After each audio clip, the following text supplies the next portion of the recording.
Close your eyes, if they are not closed already, and let me show you the picture you are almost certainly carrying, the one that arrives, whole and strange and complete, the very instant anyone says the words "the statues of Easter Island." It comes to nearly all of us in the same way, because we were all handed the same painting, and it is a marvellous painting, and it goes like this.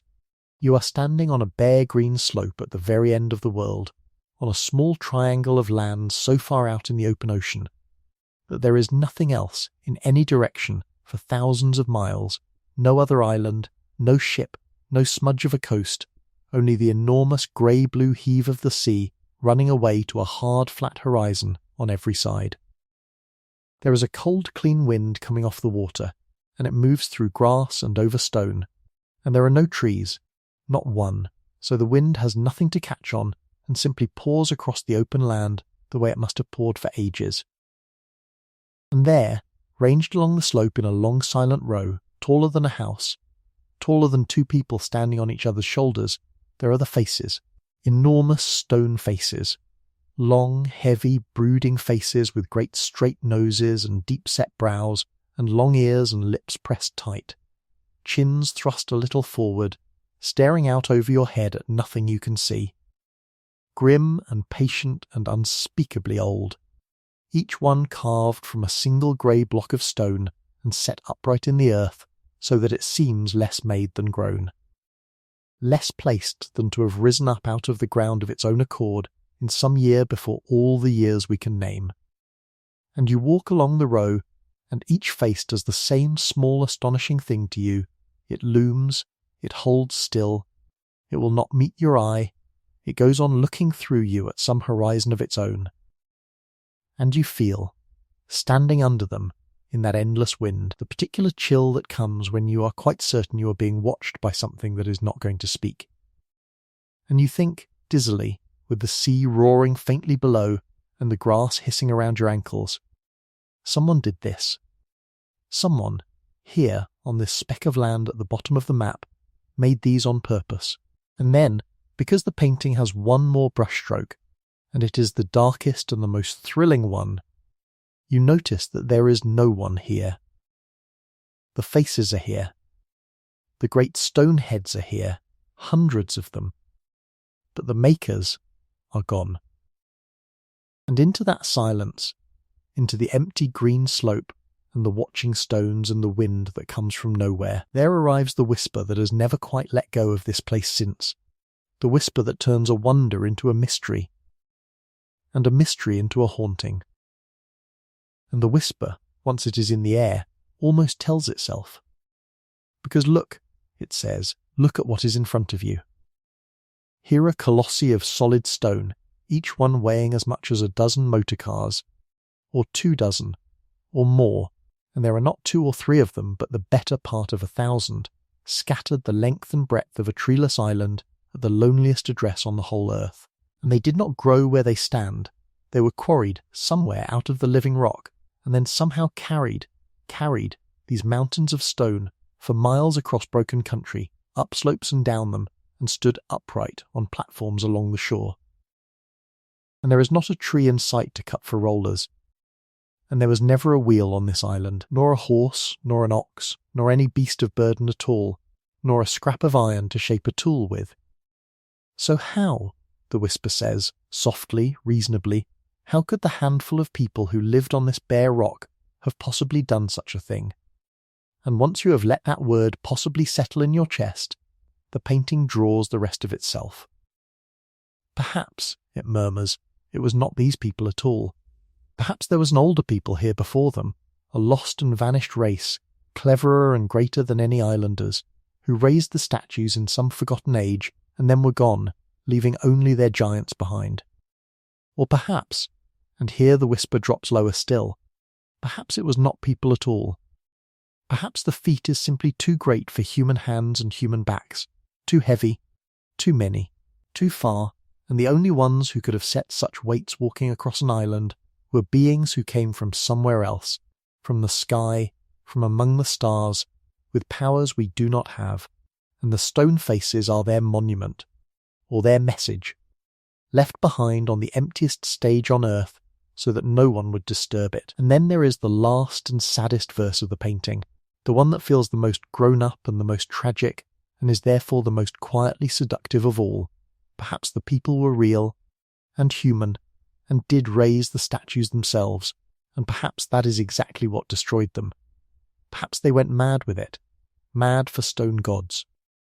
And in their hunger to carve and haul ever more of them, they cut down every last tree on their island, stripped their whole world bare to move their idols, and so brought down a ruin upon their own heads, starved and fought and fell and dwindled away to nothing, a whole civilization that ate itself alive for the sake of these staring heads, until the wind blew across an empty island full of the monuments to their own folly. A lost race, or visitors from the sky, or a people who destroyed themselves and disappeared. Take your pick. The painting offers all three, and every one of them ends the same way, with the makers gone and the faces left, watching an empty land. And I want you to notice, before we do anything else with it tonight, how good that painting is, how clean, how satisfying, how it fits in the hand like a stone worn smooth by the sea. It has everything a story could want. It has a wonder you can see with your own eyes, hundreds of tons of it, ranged along a real slope under a real sky. It has an impossibility built right into it, no wheels, no beasts, no iron, no trees, and 1,000 giants moved anyway. The kind of impossibility that stops the reasoning mind and hands it straight over to awe. It has that delicious loneliness of place, the very end of the world, the last inhabited scrap of land before the empty ocean, which makes everything that happened there feel set apart and sealed away, as though it happened in a locked room. It has the oldest and most thrilling secret there is, which is an absence, the makers vanished, the hands that carved the faces gone silent, so that the statues seem to be keeping a secret they will not tell. And each of its three endings gives you something the tired heart secretly wants. The lost race lets you keep the wonder while removing the ordinary, unglamorous people who are actually hard to imagine doing such work. The visitors from the sky do the same, only more so, and add the biggest secret of all, an audience from beyond the world. And the story of self-destruction gives you something perhaps more powerful than either, because it flatters us. It lets us look at a faraway people we never met, and shake our heads and draw a lesson, and feel wise, and feel warned, and quietly feel a little superior, which is a feeling the mind will pay almost anything to keep. It lets us off the hook of the hardest thing of all, which is simply to picture the real men and the real women, with real sore shoulders and real rope-burned hands and real dust in the creases of their skin, doing a slow, enormous, patient, human thing across many lifetimes, for reasons of their own that had nothing whatever to do with us. All three versions of the painting spare us that imagining. They take an enormous human achievement standing right there in front of us, and they quietly hand the credit, or the blame, to someone easier to picture, to a phantom race, or to beings made of pure wonder, or to a cautionary tale that is really about ourselves. It is, in short, a perfect story. It is a perfect story, and I am here tonight, gently, and with no unkindness at all toward anyone who ever told it to you, or to me, to tell you that it is almost certainly not what happened. There was no lost race. There was no older, greater, vanished people who raised the statues and slipped away, because the statues were raised by the very people who were living on the island when the first outside ships came, and by their parents and grandparents before them, in an unbroken line we can follow. There were no visitors from the stars, no powers that human backs do not possess, because we now know, plainly and by testing, in our own time, with our own hands, exactly how a stone giant can be moved across that island by a small band of ordinary people with nothing but rope and patience, and we will do it together, slowly, over the hours ahead, until it is not a marvel, but a memory of a warm afternoon. And there was no sudden self-slaughter, no island of madmen who cut down their world for idols and fell upon each other in the ruins. That grim and tidy morality tale, so satisfying to repeat, turns out to be the shakiest verse of the whole painting, and we will take it down as gently as the rest, and set in its place something truer and, in its own way, far more consoling. The truth is quieter than any of the three, and older and more patient, and in its own slow way far more astonishing than any spaceship or any tragedy. Because the truth is that these great stone faces, every one of the hundreds of them, from the quarry to the shore, were made by human hands. Ordinary hands. Warm, tired, clever, seagoing, Polynesian hands, belonging to a people who did not stumble onto this island half drowned and lost, but who found this pinprick of rock in 10 million square miles of open water, on purpose, by the greatest feats of navigation the human race has ever performed, who lived on it, and farmed it, and buried their dead on it, and quarried its volcanoes, and carved their own ancestors out of the mountain, and walked them down to the sea to stand watch over the living, and whose descendants, and this is the part the painting works hardest to hide from you, are not gone at all. They are living still. But I am getting ahead of us, and there is no need, none at all, because we have all the time in the world. Good evening, and welcome back. Come in, and let me get you settled, because we are going to be a long while together tonight, you and I, and there is not the smallest hurry in any part of it. Tonight, I want to tell you the true story of the great stone figures of the island its own people call Rapa Nui, the island most of the world learned to call Easter Island, who really made them, and how, and, hardest and best of all, why. Why a people on the loneliest scrap of inhabited land on the whole earth would give so much of their short lives to carving hundreds of enormous ancestors out of a mountain and setting them along their shores. That is the puzzle at the very centre of the whole thing, the little splinter of impossibility that everything else grows around, and I will say it plainly now so that it can sit quietly in the back of your mind while the rest of you goes soft and heavy. How do you move a mountain, hundreds of times over, with no wheel and no beast and no iron, on an island at the end of the sea? Hold that question loosely. Do not chase it. We will walk all the way around it together, slowly, from every side, over the hours ahead, and by the end I promise you this, and we will earn the promise together, it will not feel like a splinter at all. It will feel like an answer, and a gentle one, and a deeply human one. Because here is the thing that the painting never lets you notice, and that I would like to plant in you now, quietly, like a seed you will only see grow much later tonight. Every one of the three grand mysteries, the lost race, the visitors, the self-destruction, is only a mystery at all, because it begins by quietly assuming that the people who lived on that island could not have done it themselves. Take that one assumption away, look honestly and warmly at who those people actually were, at what they carried across the ocean, and what they built once they arrived, and the whole haunting begins, very softly, to come apart in your hands, not into something smaller, but into something larger and kinder, and much more restful, which is a story about people rather than a story about their absence.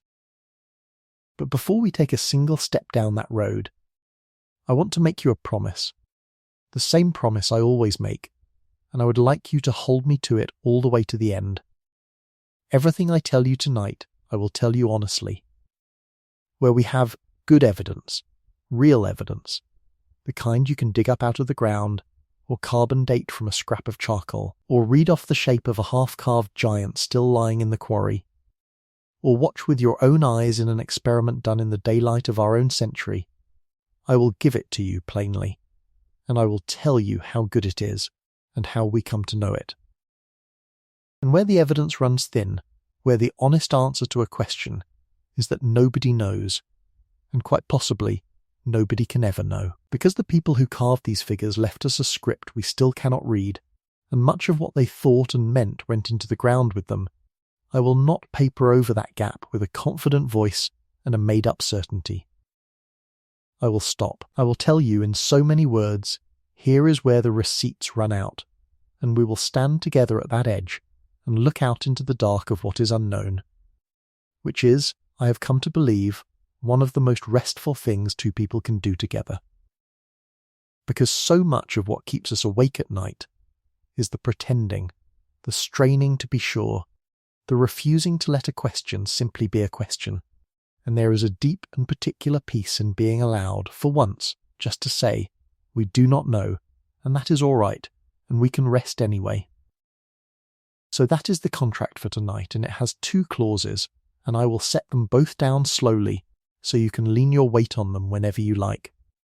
The first clause is this: we will take that beautiful, haunting painting of the lost race and the star visitors and the island that ate itself, and we will pick it up honestly, in both hands, and turn it over and look underneath, and we will correct it only with real receipts.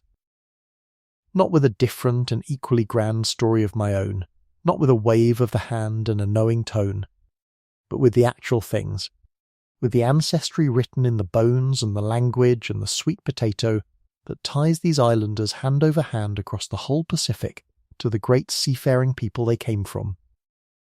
With the half-finished giants still lying in the crater quarry, caught mid-carving, that show us exactly how the work was done, step by step, like a lesson left open on a desk.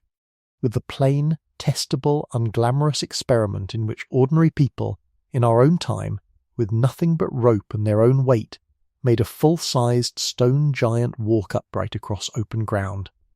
With the pollen in the mud of the crater lakes, and the gnawed seeds, and the dates in the charcoal, that tell the real and far less lurid story of what happened to the island's trees, and to its people.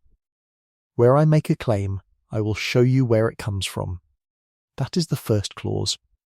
And the second clause is its partner, and just as important, wherever those receipts give out, wherever we reach the true border of what the island and the diggers and the dead can actually tell us, we will say so out loud, and we will not once pretend to know a thing we do not know. We will not invent the prayer that was spoken over a particular statue, because no one wrote it down in any words we can still read. We will not claim to know the private meaning that a particular face carried for the family that raised it, when the honest truth is that we are reading across a silence of centuries into minds that are gone. Receipts where the receipts exist, and an honest, unhurried stop, right at the edge, wherever they end.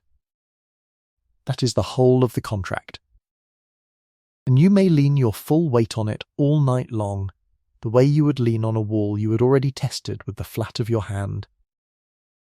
Now let me help you get comfortable, because the story truly is not going anywhere, and neither are we, and there is genuinely nothing you need to do for the next long while except be here, and breathe, and let the words come to you. There is no test at the end of this.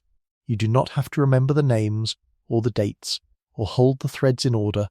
I will carry all of that for you, and I will pick each thread up again whenever we need it, so you are free, actually free, in a way the daylight so rarely lets you be, to simply listen, or to half listen, or to stop listening altogether, and slip away, whichever your body decides it wants. So let us begin the way we always begin, by putting the day down.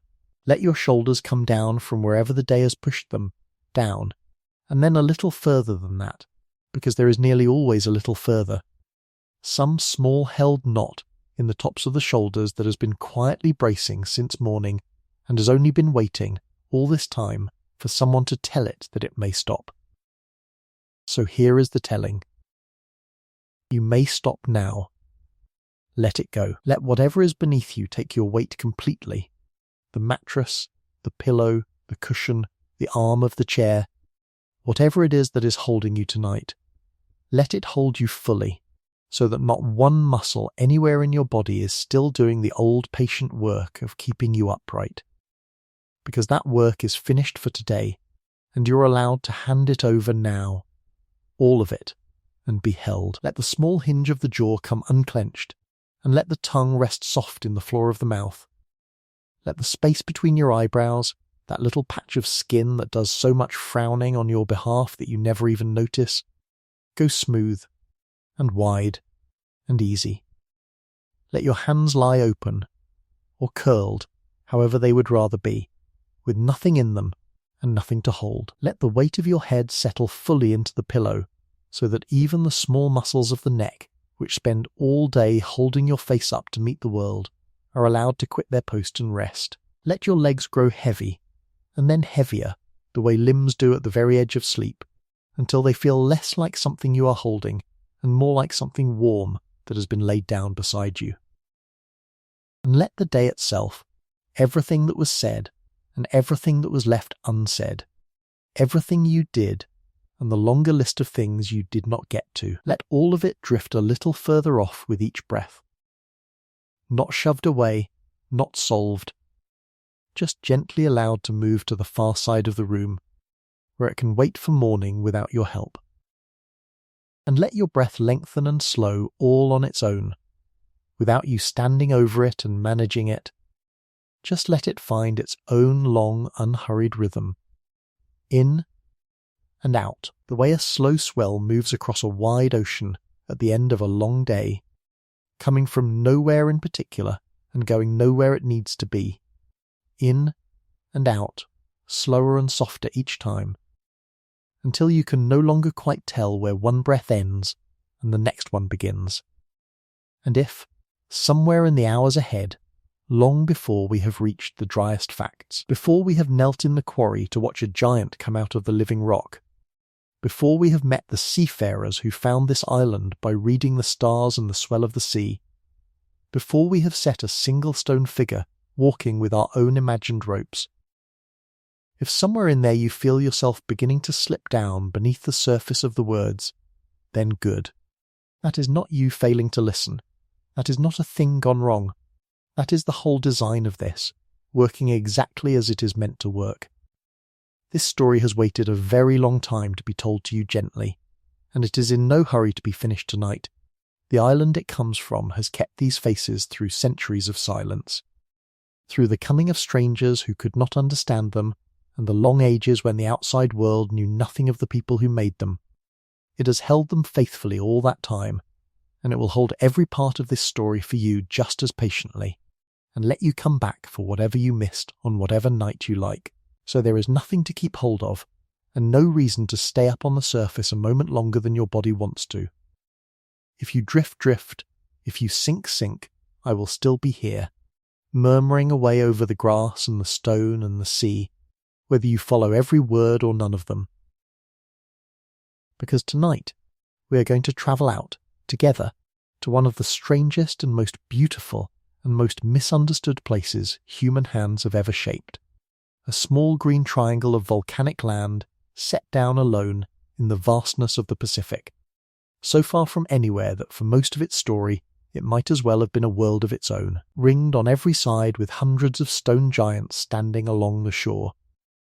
And we are going to take the great glittering painting of the lost race and the star gods and the island that devoured itself, and, so gently that it will not even hurt, we are going to set it down. And in its place we are going to find something the painting never let us see.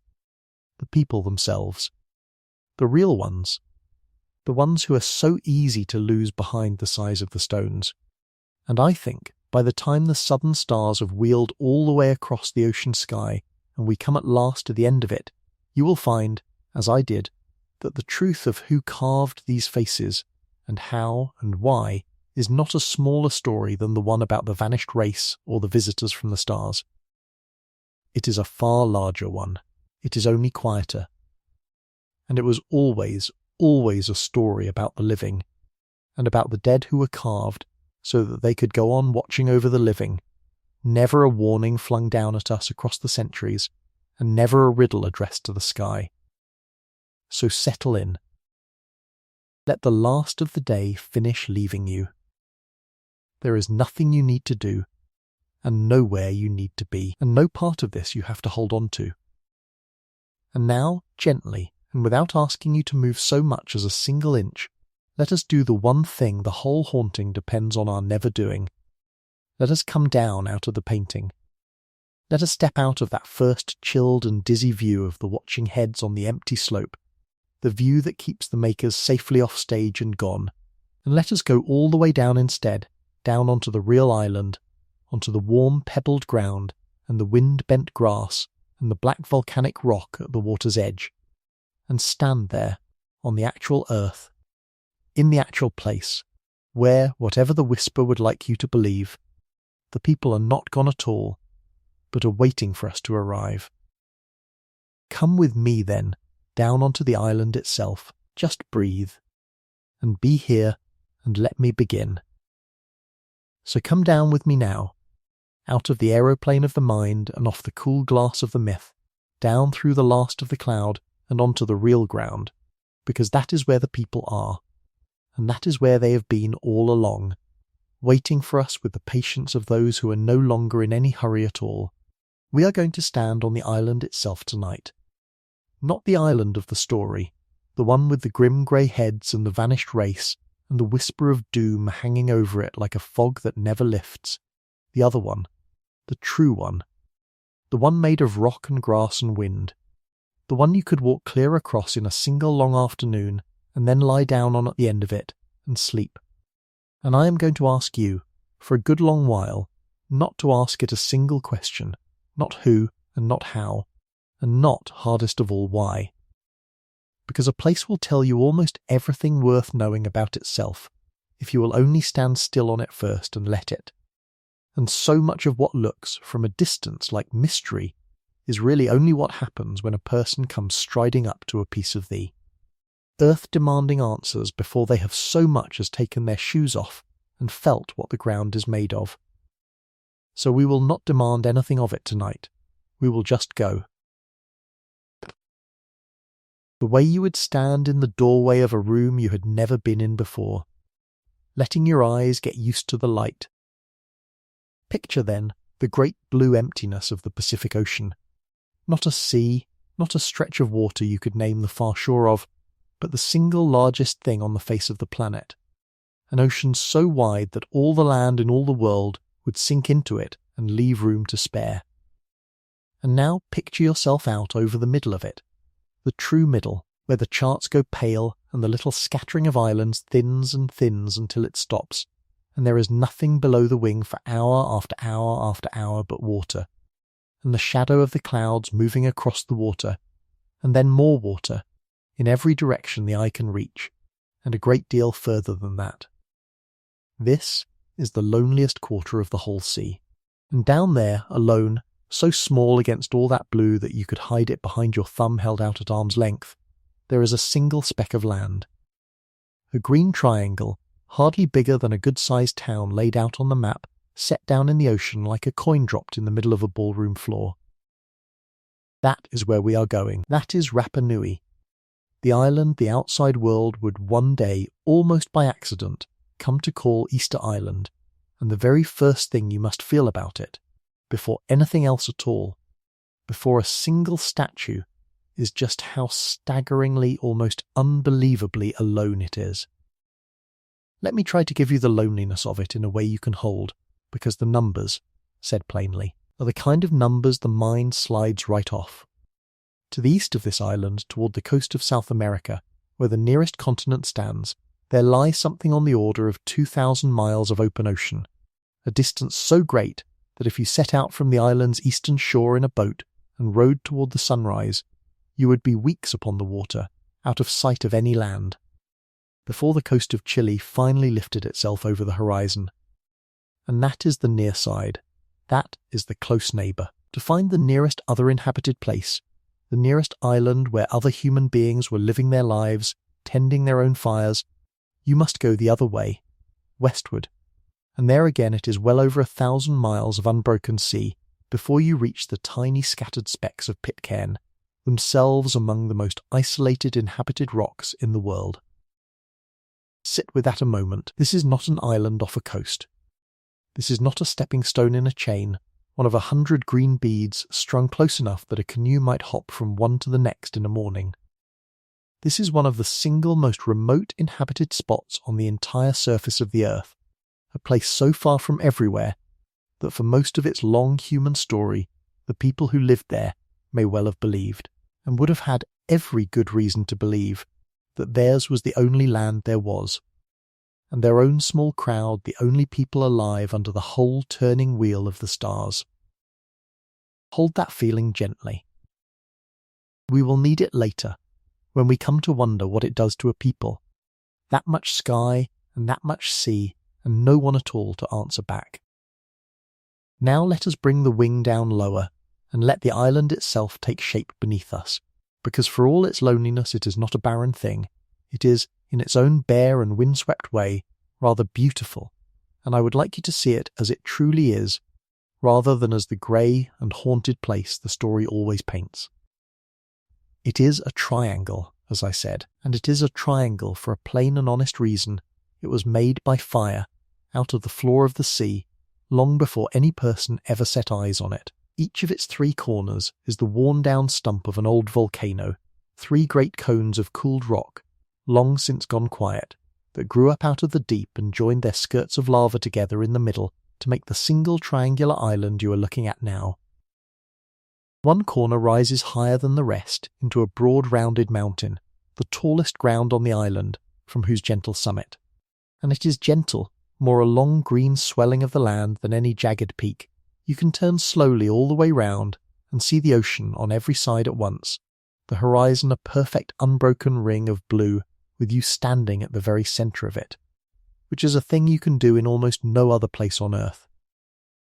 Another corner holds a wide flat-topped headland where the cliffs drop away to the sea, and the third, down in the southwest, cups one of the loveliest things on the whole island, an enormous old crater, its bowl a mile or more across, and cradled at the bottom of that bowl, ringed round by steep green walls, a still lake of fresh rainwater grown over with reeds, a secret garden of water sunk into the top of a dead volcano, so quiet and so sheltered that standing at its rim you would hardly know the wind was blowing at all.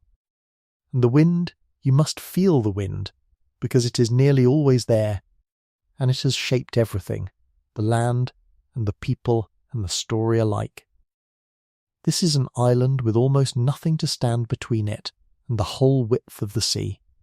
And so the wind comes off the ocean and across it without let or hindrance, a steady salt-laden wind that leans on the long grass and combs it all one way and hardly ever fully stops. The slopes of Rapa Nui are grassland now, open and rolling and green in the wet season and gold in the dry, cropped low, scoured smooth, running down to cliffs where the surf beats white against black volcanic rock. The climate is mild, this is the thing people rarely picture, mild and warm and damp, a gentle subtropical air softened by the sea on every side, never truly cold and never truly baking. The sort of climate that ought to feel kind, and in a way it is kind, but it is also bare. The wind that never stops, and the salt it carries, and the great openness of the place, have made it a hard land for tall things to grow, and today, when you stand on those grassy slopes and turn slowly round, taking in the 3 old cones and the ring of the sea, you will notice a thing that the eye keeps snagging on without quite knowing why. There are almost no trees. The island is nearly bare of them, mile upon mile of open grass rolling down to the water, and the huge stone figures standing here and there upon it, and hardly a wood or a grove or a single tall old tree anywhere to break the line of the horizon. And I want you to file that emptiness away carefully, that treeless, wind-scoured openness, because we are going to come back to it more than once, and it turns out to be one of the most important and most misunderstood facts about this entire place. For now, simply see it. An island of grass and stone and wind and sea, and no forest. Hold it lightly, because here is where I want to take you next, still without asking a single question of meaning, into the very heart of the making, to the one place on this island where nearly the whole marvel began. Come with me back toward the eastern part of the triangle, away from the high round mountain, to the flank of another and smaller volcano, one of the lesser cones that studs the island. And here, set into its outer slope, there is a crater, another old bowl of a dead volcano, smaller than the great water-filled one in the southwest, its inner walls dropping down to a little reedy pool of its own. It has a name, and it is worth knowing, the way it is kind to learn the name of a place before you lie down in it.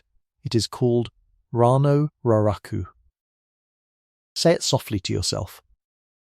Rano Raraku, and this quiet, grassy crater on the side of a spent volcano, this one modest hillside among all the miles of the island, is the beating heart of the whole story.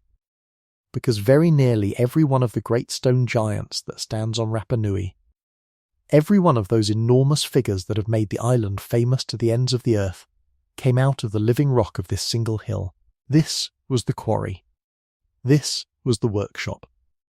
Out of this one crater's flesh, the whole vast stone congregation was born. And now let me tell you the tender secret of the place, the small, plain, physical fact that quietly makes sense of a thing that has been called impossible for 300 years. Because it lives right here, in what the hill itself is made of. When a volcano throws its ash and its cinders into the air, and they settle and press together and slowly harden over the ages, they make a particular kind of stone, not the hard, black, glassy basalt of the lava flows, not granite, nothing you would break your heart and your tools against, but a soft, pale, crumbly stone, a compacted volcanic ash that the geologists call tuff. And the tuff of Rano Raraku is a workable stone.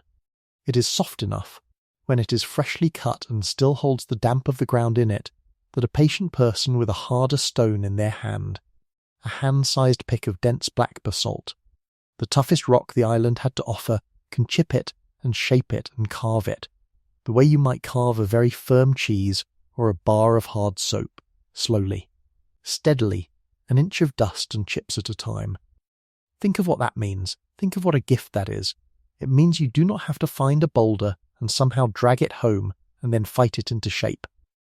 It means you can climb the slope of the quarry and choose your spot on the grey bedrock of the hillside itself and simply begin to carve a whole giant, a whole towering figure taller than several people standing on each other's shoulders directly out of the living body of the mountain, cutting it free from the rock all around it, working the face and the long ears and the folded arms and the fine flat hands with their long fingers meeting low on the belly, all of it hewn straight out of the hill where it lay, still joined to the island by its back, like a figure rising out of a bed of stone and not yet quite awake.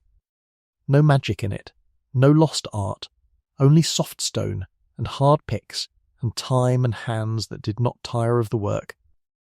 That is the mechanism at the centre of the whole marvel, and it is as gentle and as human as that. But I am getting ahead of us again, reaching toward the how before we have finished simply standing in the place. So, let me set it down, softly, and come back to the plainer thing. The plainer thing is this, and it is the reason I wanted us to stand here, barefooted and question less, before anything else. Look again at the island as it is today, the treeless grass, the wind, the black cliffs, the enormous silent figures scattered across the empty green, with nothing growing tall around them, and beyond them, on every side, that endless ring of open sea with no other land in it anywhere. And now notice what that emptiness does to the mind of a person coming to it fresh, from outside, knowing nothing. It makes the statues look impossible. It makes them look as though they cannot belong here, as though something is missing, as though the scene has had its explanation quietly cut out of it and taken away. For where, the visitor thinks, staring at a figure of many tons, where is the wood to build the sledges and the scaffolds and the levers? Where are the great trees you would need to move such a thing? Where, for that matter, are the people?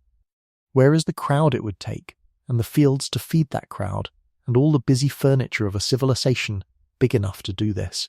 There is only the grass, and the wind, and the stones, and the sea.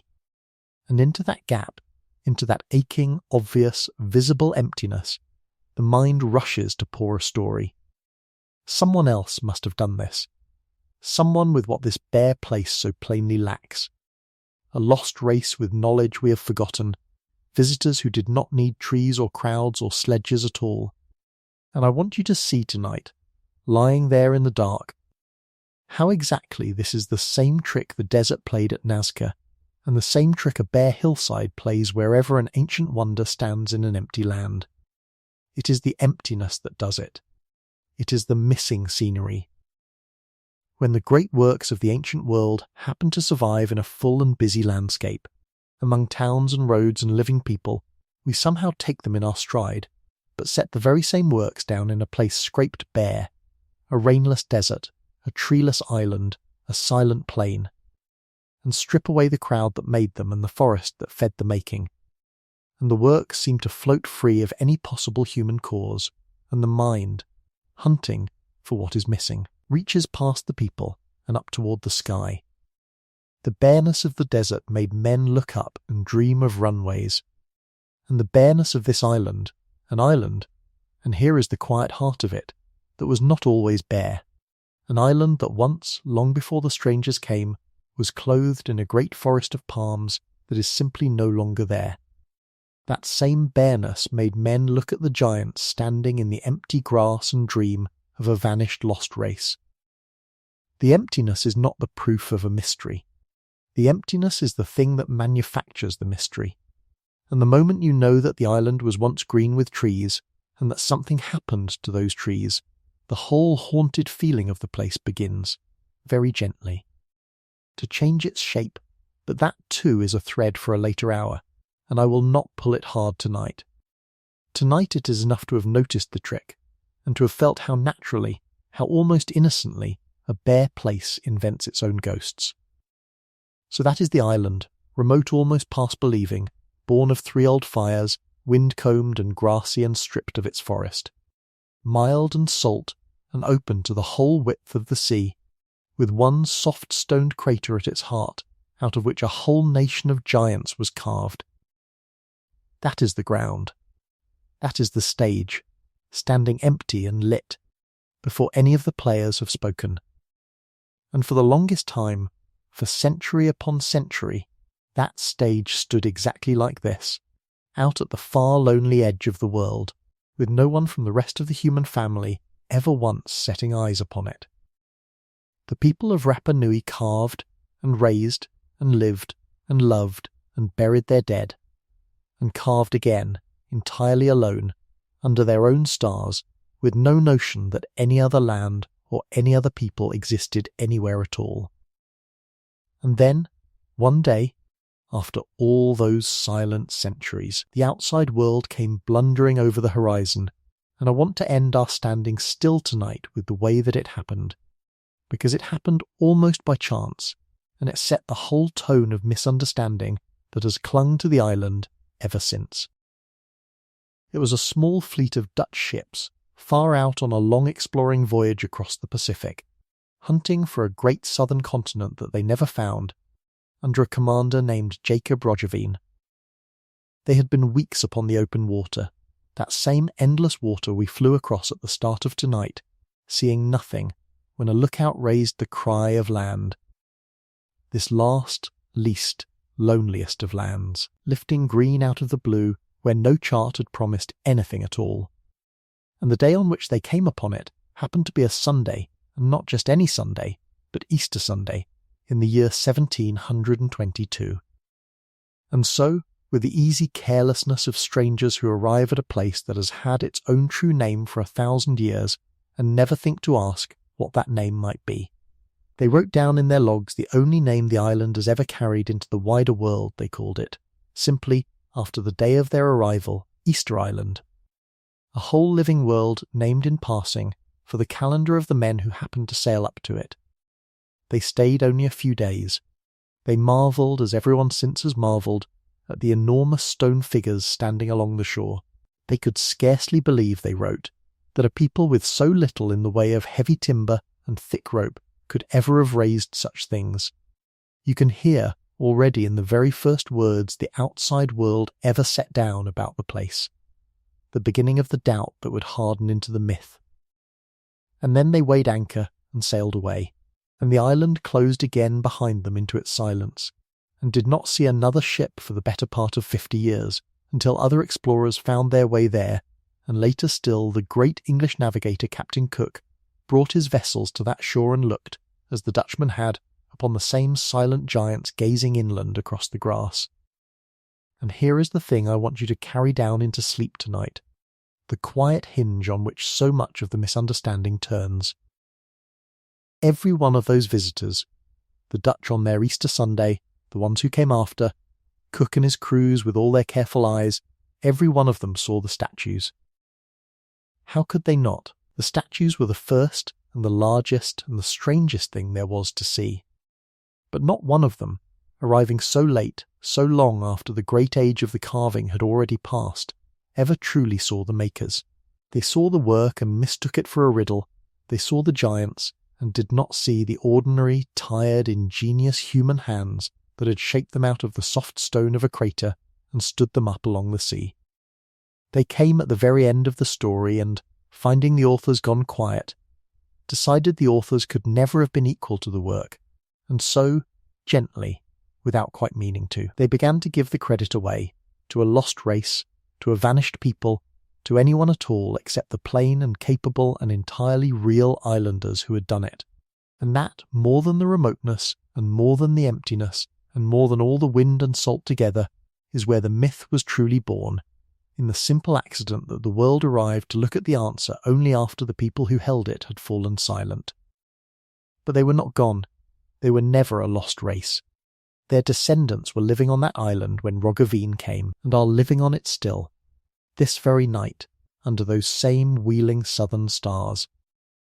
And tomorrow, which is to say a little further into our long, slow night together, we are going to do the one thing all those hurrying strangers never did. We are going to turn away from the statues for a while, and go and meet the people. The real ones, the ones who were here all along. But not yet, for now there is nothing at all you need to do but lie still, and breathe, and let the picture of the island settle over you like a light blanket, the green triangle alone in all that blue, the 3 old quiet fires, the grass leaning in the wind, the soft stoned crater waiting on the hillside, the giants standing patient along the darkening shore with their faces turned inland, and the whole enormous ocean breathing slowly all around, in and out, in and out, with no far shore anywhere, and nowhere at all that either of us needs to be. Rest here a while. The people will keep. They have waited a very long time already, and they are not going anywhere, and neither, tonight, are you. So now gently, as you rest there, let us begin to do the very thing I promised, and go to meet them, to look, properly and without flinching, and without that old ungenerous doubt, straight at the people who made the Moai. Because there were people. There were, from the very first, capable and clever and wide-awake people, and they were not the wreckage of anyone. They were not the confused descendants of some cleverer vanished stranger. They were themselves the cleverness, the whole of it, from the first canoe to the last carved face.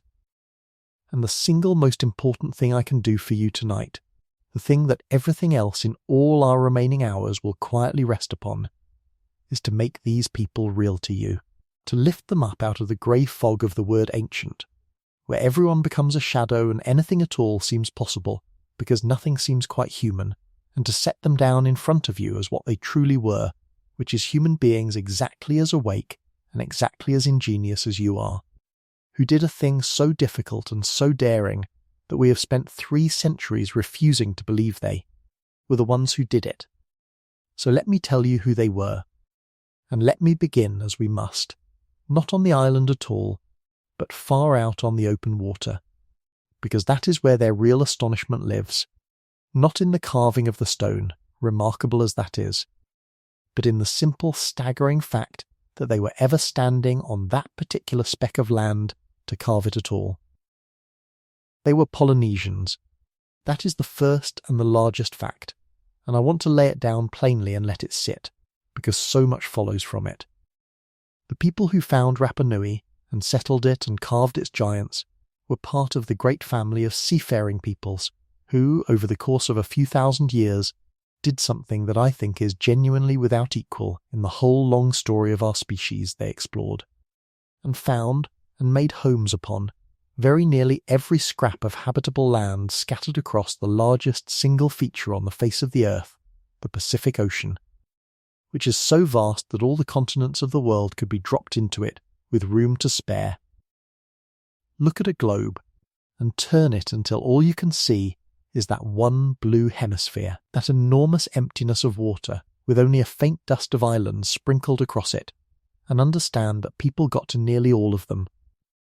Not by accident, not by being blown off course and washing up half drowned, one lucky castaway at a time. That is another piece of the old condescension, the notion that these islands were peopled by hapless fishermen swept away in storms, and it does not survive contact with the evidence. They got there on purpose. They went looking. They built out of wood and fibre and bone, and an accumulated science that lived entirely in the trained human mind, ocean-going vessels, and a method of finding their way across open water so subtle and so accurate, that when the first European navigators met it, they could scarcely credit what they were seeing, and much of it they never understood at all. Let me give you the shape of what these people could do, because it is the receipt that pays for everything else, and it is worth dwelling on slowly as you lie there. They sailed great double-hulled canoes, 2 long hulls lashed side by side, with a platform built across them, a deck on which people and animals and plants and water and all the freight of a migrating community could ride, with a sail of woven matting to take the wind. Vessels that could be 100 feet long, vessels that could carry dozens of people and everything they would need to begin a whole new world on a shore they had not yet seen, and did not yet know for certain was even there. And they drove these canoes across thousands of miles of open ocean, out of sight of any land for weeks at a stretch, and they found where they were going. How? Not with any instrument. They had no compass, no chart, no clock, none of the machinery that European sailors leaned on, and still, even so, got lost and died in their thousands. They navigated with nothing but their own senses and a body of knowledge held in memory and handed down, a discipline we now call wayfinding, and it is one of the most beautiful things the human mind has ever accomplished, and I want to walk you through a little of it, gently, because it is the truest possible answer to anyone who would call these people simple. They read the stars, not as we might glance up and pick out a familiar shape, but as a working map of the turning sky, knowing, for hundreds of stars, exactly where on the horizon each one rose and where it set, so that a particular star climbing out of the sea at a particular point of the night became a bearing to steer by, and as it lifted too high to use, the next star rising in the same place took its turn, a whole slow procession of guide stars wheeling up out of the eastern water through the night, a compass written across the heavens for anyone who had spent a lifetime learning to read it. And when cloud hid the stars, they read the ocean itself. They read the swells, the long, deep, patient waves that are born of distant weather and roll on across the sea for thousands of miles in steady, reliable directions, so that a navigator lying down in the bottom of the hull, feeling with his own body the rhythm of the vessel's rise and fall, could tell from the interference of one swell crossing another which way the canoe was truly heading, and hold that heading through a starless night by feel alone.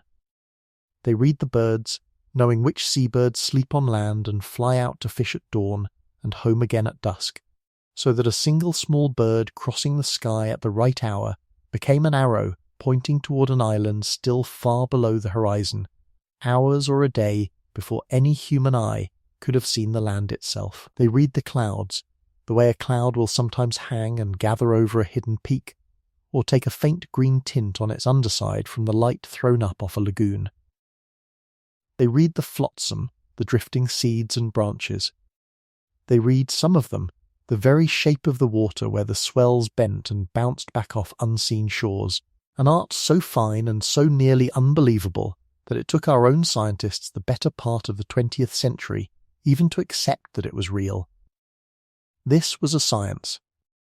It was every bit as much a science as anything that has ever been done with brass and glass. It simply lived in the mind and the trained body of the navigator instead of in a box, and it was passed from master to pupil across generations, with the seriousness that such a life and death knowledge deserves. And here I will give you the receipt in full, the thing that turns all of this from a lovely claim into a proven fact. Because our contract holds tonight, exactly as it always holds.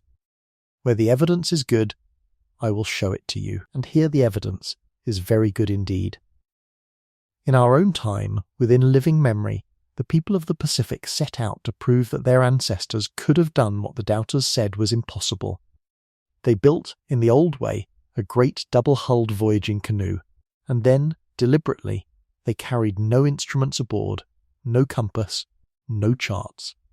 Nothing but a navigator trained in the old wayfinding, who would steer by stars and swell and bird alone, and they sailed her across thousands of miles of open Pacific, from one island group to another, and arrived, not by luck, but again and again, on voyage after voyage across the decades since, landfall after landfall, found by a human being reading the sky and the sea exactly as it had been read 1,000 years before. The doubt did not survive it.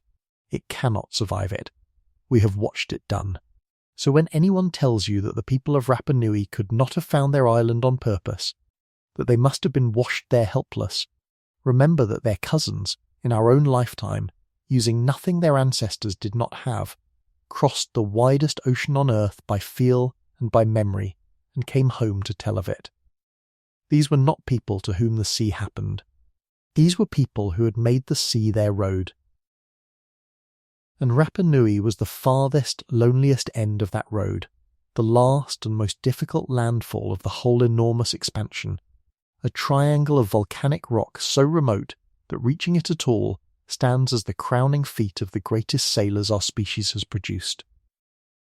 Somewhere around 800 years ago, and quite possibly a good deal earlier, and here I keep my promise and tell you plainly that the exact date is soft, argued over by careful people with good evidence on more than one side, so hold the number loosely. A voyaging canoe came over the eastern horizon and found this island. Found it. Out of all that emptiness, this one dot of green and grey, and the people aboard came to it not as survivors, but as founders. They came prepared. And that preparation is the next thing I want to lay in your hands, because it is one of the quiet proofs that the whole thing was intended, that they meant to stay, that this was a planned migration, and not a shipwreck. Because you do not, when you are fleeing a storm half-drowned, happen to have with you the entire carefully chosen cargo required to plant a civilization on bare ground. They brought their world with them, folded small, in the hull of the canoe. They brought plants, not seeds scattered by accident, but the deliberate, cherished, life-giving roster of crops that Polynesian voyagers carried to every new island they settled, so faithfully that scholars have a name for them, the canoe plants, the travelling garden of a seagoing people. They brought taro and yam, and the banana and sugar-cane, and the paper mulberry whose inner bark they beat into cloth, and the bottle gourd for carrying water, and, listen to this one, for it is a marvel folded inside a marvel, they brought the sweet potato, which is not an Asian or a Pacific plant at all, but an American one, native to the far side of that whole ocean, on the coasts of South America, and its presence across Polynesia, carried and grown and eaten and named, is one of the strongest hints we have that these navigators had reached the shores of the Americas and come back, thousands of miles east and thousands of miles home again, and brought a route back with them to plant. Sit with that a moment as you drift. The people who settled this isolated speck may well have touched a continent most of the world did not know existed, and returned across the open Pacific to tell of it. Isolated is not the word. Chosen is the word. And they brought animals, the chicken above all the moa, carried live in the canoe to be the flesh of the new land, bred and kept and prized, and along with the chicken, as an uninvited passenger that had learnt to travel wherever Polynesians went, the small Pacific rat, of whom we will have more to say, gently and in its proper place, much later tonight, when we come to the question of what happened to the island's trees, for it has a larger part in that story than anyone once guessed, and I will not get ahead of us. For now it is enough to say, they came stocked. They came with the seed corn of a whole way of life stowed in the hull, plants and animals and tools and knowledge and gods. Everything a people needs to begin again from nothing on the far shore. That is not the manifest of a castaway. That is the manifest of a colony. And then, having arrived, they did the truly difficult thing, which was to make this hard and wind-scoured place feed them. And here is where I most want to lay to rest that ugly little word primitive, because what they did to the ground of Rapa Nui is the work of patient agricultural genius.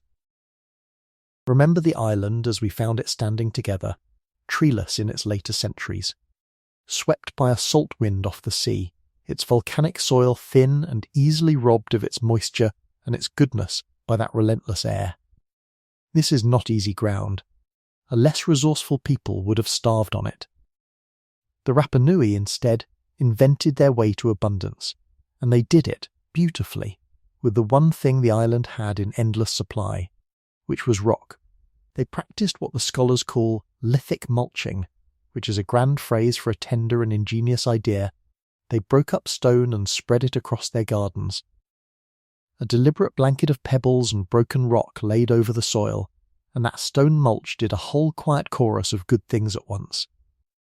It sheltered the earth beneath from the drying, stealing wind. It slowed the water's escape, so the thin rain that fell was held longer in the ground. It caught the day's heat and gave it back through the cold night, warming the roots. And as the rock itself slowly weathered, it fed fresh minerals down into the soil to replace what the crops took out. The garden mulched with stone could grow where bare ground could grow nothing. And they built too the manavai, round enclosures of stacked stone, low circular walls with the garden sunk inside them, so that the tender plants grew down out of the wind's reach in a warm sheltered well of their own, shielded and moist, while the salt gale went over the top. You can still see them on the island, these stone rings, hundreds upon hundreds of them. The fingerprints of a people who looked at a place that did not want to feed them, and, through sheer patient cleverness, made it feed them anyway. And they made stone houses for their chickens too, the hair mower, long low windowless buildings of fitted stone, to keep the precious birds safe and warded through the night. Everywhere you look, the same lesson, not a people at the mercy of a barren island, but a people who had bent a barren island, stone by careful stone, to the shape of their own survival. And on that foundation of coaxed and hard-won plenty, a full and ordered society lived and grew for centuries in the ordinary human way. They were divided into clans, kin groups descended from common ancestors, each holding its own stretch of the island, its own piece of coast and slope and garden ground, wedge-shaped territories running from the high centre down to the sea, so that each clan had a share of every kind of land. There were chiefs, a line of high chiefs descended, in the telling, from the first great founder who had led that first canoe to the island, for they remembered him, they kept his name, they knew themselves to be the children of a man who had chosen this place, not the flotsam of an accident. There were priests and craftsmen and the carvers whose particular and honoured skill we will come to. There were feasts and rivalries and alliances and quarrels, the whole ordinary weather of human life going on year after year under that enormous sky. And they built, along the coast, the great stone platforms we glimpsed before, the Ahu, long, level, carefully faced terraces of fitted stone raised up above the shore. And these were not a strange island invention sprung from nowhere. They were the local flowering of something the whole Polynesian world shared, the sacred ground, the raised ceremonial platform, the open-air temple that on other islands is called the Moai, the place where a clan gathered to honour its gods, and above all, to honour and to keep close its ancestors. For that was the beating heart of the whole culture, on Rapa Nui as across Polynesia, the ancestors. The dead did not simply go away. The honoured dead became powerful, became a source of blessing and protection and fertility and manna, that word for spiritual force and potency that runs through the whole Pacific, and the living tended them, and gathered before them, and drew strength and legitimacy and identity from the unbroken line reaching back through the generations to the founders and beyond them to the gods. Hold that thread especially gently as you lie there, the ancestors made into guardians, because it is the very thread, when at last we pull it, that will unravel the whole so-called mystery of the giants. And they had one thing more. one that I must set before you with special care, because it sits right at the edge of what we can honestly claim to know. And our contract binds me tightest exactly here. They had Rongorongo. On Rapa Nui, and on no other island in all of Polynesia, there survive a handful of wooden boards and staves and figures, their surfaces covered, packed, crowded, edge to edge, with row upon row of tiny, precise, deliberate carved signs, little glyphs, hundreds of distinct shapes, birds and fish and human forms and stars and things we cannot name, incised in orderly lines that run.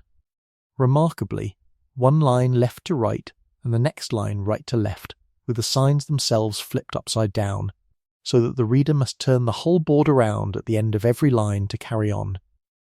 It is, to every eye that beholds it, writing, or something so close to writing that the distinction grows very fine, a system of set, repeated, meaningful signs, arranged with evident care, upon objects plainly treated as precious. And here is where I must stop, and keep faith with you, and tell you the honest and slightly aching truth. We cannot read it. Not one board.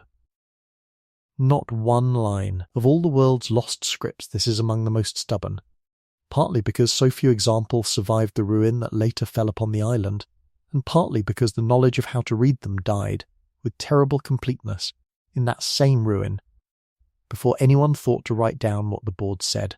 We do not know for certain whether it was true writing that recorded language sound by sound, or a memory aid to chance, or a sacred record of genealogies and gods. We know it was theirs. We know it was made by the same hands that carved the giants. We know that a people who invent, alone and unprompted, on the loneliest island on earth, a system of hundreds of ordered signs to hold their knowledge, are not, whatever else they are, a simple or a primitive people. But what the boards actually say went silent with the people who could speak it, and I will not pretend otherwise, tonight or ever. Here the receipts run thin. We stand at the edge of it together, and look out into that particular dark, and let it be what it is. But everything we can read, the canoes, the crossing, the carried plants, the stone gardens, the clans, and the chiefs, and the Ahu, and the ancestor cults that bound them all.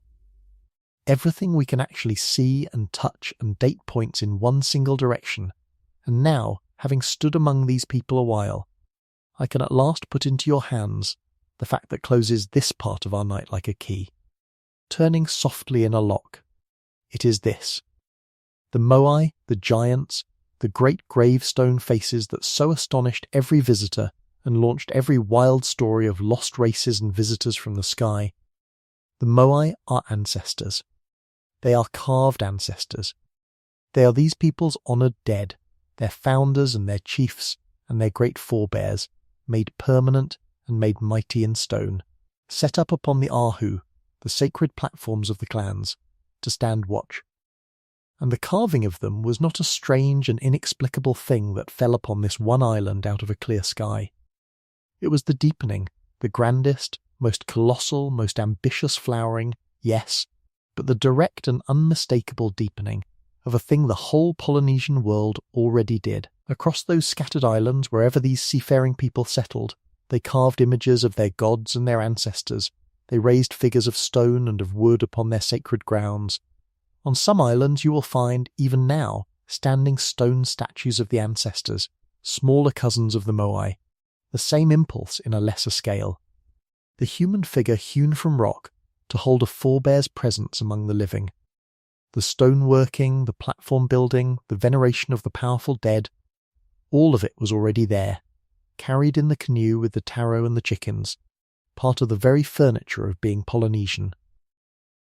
Rapa Nui did not invent the idea. Rapa Nui, cut off at the end of the world with time and stone and devotion in abundance, took the shared inheritance and drove it further and larger and more magnificent than any other island ever did. But it is the same inheritance, in the same hand. Do you see what that means as it settles over you? It means the island is signed. It is signed, from end to end, by its own people, in their own unmistakable handwriting. The ancestor made into stone, the platform raised to the sacred dead, the manor of the forebear kept close and standing guard, these are not the marks of a stranger who came and went. They are the deepest signature of the very people who were standing on the beach when the Dutch ships came, watching, being disbelieved. The giants and their makers were never two different worlds washed up on one shore. They were one thing. The hand that steered the canoe by the rising stars, and the hand that laid the stone rings of the gardens against the wind, and the hand that incised the little crowded glyphs into the sacred boards, and the hand that carved the ancestor's face out of the mountain. It is one hand. It is these people's hand, and no one else's, and it was always, only and entirely theirs. So let us rest there tonight, on the people, and on that quiet turning key. Capable, patient, ingenious, the greatest navigators our species has ever produced, who crossed the widest emptiness on earth by star and swell and bird, and found the loneliest island in the world on purpose, who brought their whole living world stowed in a hull and planted it on hard ground, who taught bare volcanic soil to feed them with nothing but broken rock and endless care, who ordered themselves into clans and honoured their dead, and alone on all the earth carved a script no one has yet been able to read. Human beings, in every way that you are a human being, awake and clever and enduring and bound heart and soul to the ancestors who had gone before them. We have not yet asked the two great questions that everyone always rushes to first. How, with no wheel and no beast of burden and no metal tool, they moved these colossal stones for miles across the island, and why they should pour so much of their short and hard-won lives into doing it at all. We will ask both, gently, in their turn, and we will answer them with receipts wherever the receipts exist, and with an honest stop wherever they run out. But we could not honestly ask a single word of either question until we had first done the thing we have done tonight, which was only this: to refuse the old ungenerous doubt, and to look straight at the people the visitors could not bring themselves to see, and to know them for what they were. They are standing in front of us now, on the warm ground, the founder's children, the sea's own people. Hold on to them as you drift. Everything that comes next rests entirely on them. And so we come at last to the hardest question of the whole night, the one that sits at the very centre of the mystery like a stone in the centre of a still pool, the one that every version of the Lost Race story leans its whole weight upon. We have made the people real. We have watched them cross the loneliest ocean on the earth by reading the stars and the swells and the flight of birds. We have seen their gardens of stone and their crops and their clans and their carved ancestors. We have laid the word primitive gently in the ground where it belongs. And now, with all of that settled softly behind us, we must turn and face the thing that the whole doubt is built on, the objection that sounds, the first time you hear it, genuinely unanswerable. And I want us to face it in its very strongest form, because there is no honesty and no rest in knocking down a weak version of a thing. So here it is, in the plainest words I can find. These statues weigh many, many tons. A middling Moai, one of the ordinary ones, not the giants, weighs something on the order of 10 or 12 or 14 tons. The weight, if you want to hold it in your hand, of a fair-sized truck, or of a small herd of elephants standing close together. And some of them are far heavier than that, the largest one ever actually raised up onto its platform, a great figure the people are said to have called Paro, stands taller than a 3-story house, and weighs, by careful estimate, something near 80 tons. 80 tons. And these enormous things were not made where they were meant to stand. They were carved in one place, up in the flank of a single volcano near the middle of the island, and then they were somehow moved for miles, some of them, across broken and rising and falling ground, all the way out to the edges of the island, to the platforms along the coast where they were to keep their watch. And the people who moved them had no wheel. They had no cart and no wagon, because they had nothing to make a wheel turn, and, on that treeless windswept triangle, in the end nothing much to make a wheel from. They had no draught animal, no horse, no ox, no mule, not so much as a donkey. There was no large beast on that island at all that a person could put a rope on and ask to pull. And they had no metal, not a scrap of it, no iron, no bronze, nothing harder to work with than stone and wood and human bone, and their own 2 hands and cord braided from bark and grass. And so the question stands up in its full height, and looks you in the eye. How? How on earth, without the wheel, without the animal, without the metal, without, that is to say, the 3 things that every schoolbook tells you a people simply must have before they can move something enormous, how did they do it? And you can feel, can't you, the pull of the easy answer, the trapdoor that opens right there under the question. If they could not have done it, the whisper says, then somebody else did. Somebody with the things they lacked. Somebody from away. Hold on to the question then, but do not fall through the trapdoor, because tonight we are going to answer it, not with a story and not with a shrug, but with receipts. That is the first clause of our contract, and this is the chapter where it earns its keep. So let me set the 2 clauses down beside us once more before we begin, the way you would set a lamp and a glass of water on the table by the bed. Where there is real evidence, we will lay it out plainly, and I will tell you how good it is. And where the evidence runs out, we will stop, and say so, and rest in the not knowing, without inventing a single thing. And I can tell you now, before we take the first step, that this is one of the parts of our whole story where the receipts are the very best we have, where we are not squinting at the minds of the silent dead, but looking at plain physical things that people in our own lifetime have actually gone and done, out in the open, with cameras running, so that you and I can watch. This is not the misty end of the mystery. This is the solid end. So let your shoulders come down one more notch, because there is nothing anxious waiting for us down this road. There is only a slow, patient, deeply satisfying piece of human cleverness, laid bare at last. Let us begin where the statues themselves begin, which is in the belly of the quarry, up in the soft grey stone of the volcano called Rano Raraku. We touched on this crater a little while ago, but now I want us to go and kneel inside it and watch, in slow motion, how a single giant is made, because the making is the first half of the answer to the moving, and it is a tender and orderly thing to see. The stone of Rano Raraku, you will remember, is a volcanic tuff, an ash that fell and settled and hardened, but hardened only so far, so that it is soft as these things go, soft enough to be worked steadily with handheld picks of a harder, tougher stone, a dense basalt, which the carvers held in their fists and struck and struck and struck against the grey rock, hour upon hour, day upon day. And they did not carve the figure standing up, as you might imagine a sculptor doing walking around a block. They carved it lying down.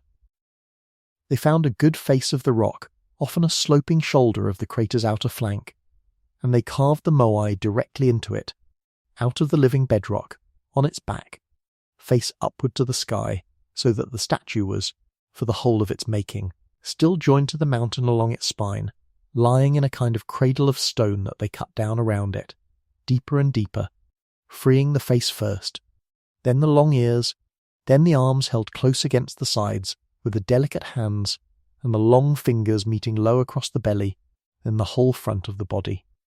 All of it emerging upward out of the rock as the carvers cut the trench around it away. And they left one thing for last, always, and it is the cleverest and most careful part of the whole operation. They left the spine.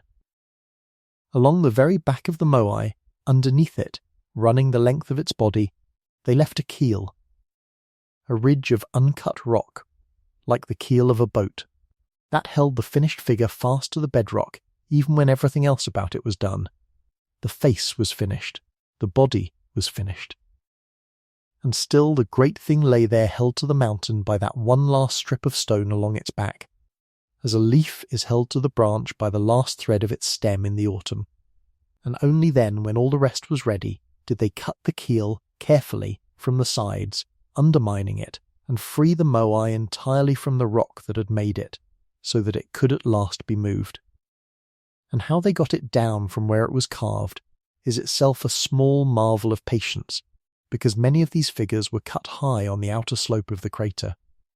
And once the keel was cut, they had to bring the freed giant down that slope without letting it run away and shatter, easing it down, with ropes, with props, with dug channels and packed earth, with dozens of hands letting out cord a little at a time, down to the lower ground at the foot of the quarry. And here is one of the small strange facts that greets every visitor to Rano Raraku, and that you may even have seen in a photograph without knowing what you were looking at. All around the foot of that quarry there stand dozens of Moai, upright, buried to the shoulders or to the chin in the earth, so that they look, for all the world, like a field of severed heads planted in the ground. The famous heads. And people look at those heads and the mystery whisper starts up again. Why only heads? Why buried? What does it mean? But the plain and rather lovely truth which the diggers have shown us with a spade is that they are not heads at all. They are whole statues, complete, with full bodies and arms and hands, standing upright in pits. And the bodies have simply been buried over the centuries by the silt and the wash coming down off the slope above them. When you dig one out, you find the whole figure, the belly and the hands, and carved on some of the backs, faint designs. They were stood up there, it seems, upright in the ground, very possibly so the carvers could finish the fine work on their backs, the last surface. The one that had been joined to the mountain by the keel now turned up to the chisel. Heads that were never heads, whole bodies, patiently waiting in the earth. I find that a restful thing to know, and I offer it to you to hold. So many of the island's mysteries dissolve, exactly like that one. The moment you stop looking from far away and simply walk over and dig. But now for the marvel. Now for the moving, the thing the whole objection turns on. The miles of broken ground between the quarry and the coast, the 10 and 20 and 80 tons that had somehow to travel it. And here I want to do something I have been looking forward to all night, which is to take the answer the modern world spent so long refusing to believe, and give it back its dignity, because the people of Rapa Nui knew the answer all along, and told it plainly to everyone who asked, and were simply not believed. When the outsiders came, in the centuries after the ships first found the island, and stood gaping at the great figures and asked the islanders how their ancestors had ever moved such things, the Rapa Nui gave an answer that was calm and consistent, and passed down from grandparent to grandchild across the generations, and it was this. The Moai walked. They did not say they were dragged, or hauled, or carried. They said the ancestors sang to them, and called on the right power, the manna, and the great stone figures rose up and walked, upright, on their own broad bases, from the quarry to their homes along the shore. The Moai walked to where they stand, and the outsiders, of course, smiled the smile that people smile at a story they have decided is a fairy tale. A walking statue? Well, that was plainly a legend, a poetic way of speaking, the kind of thing a people will say when the true method has been forgotten and only wonder remains.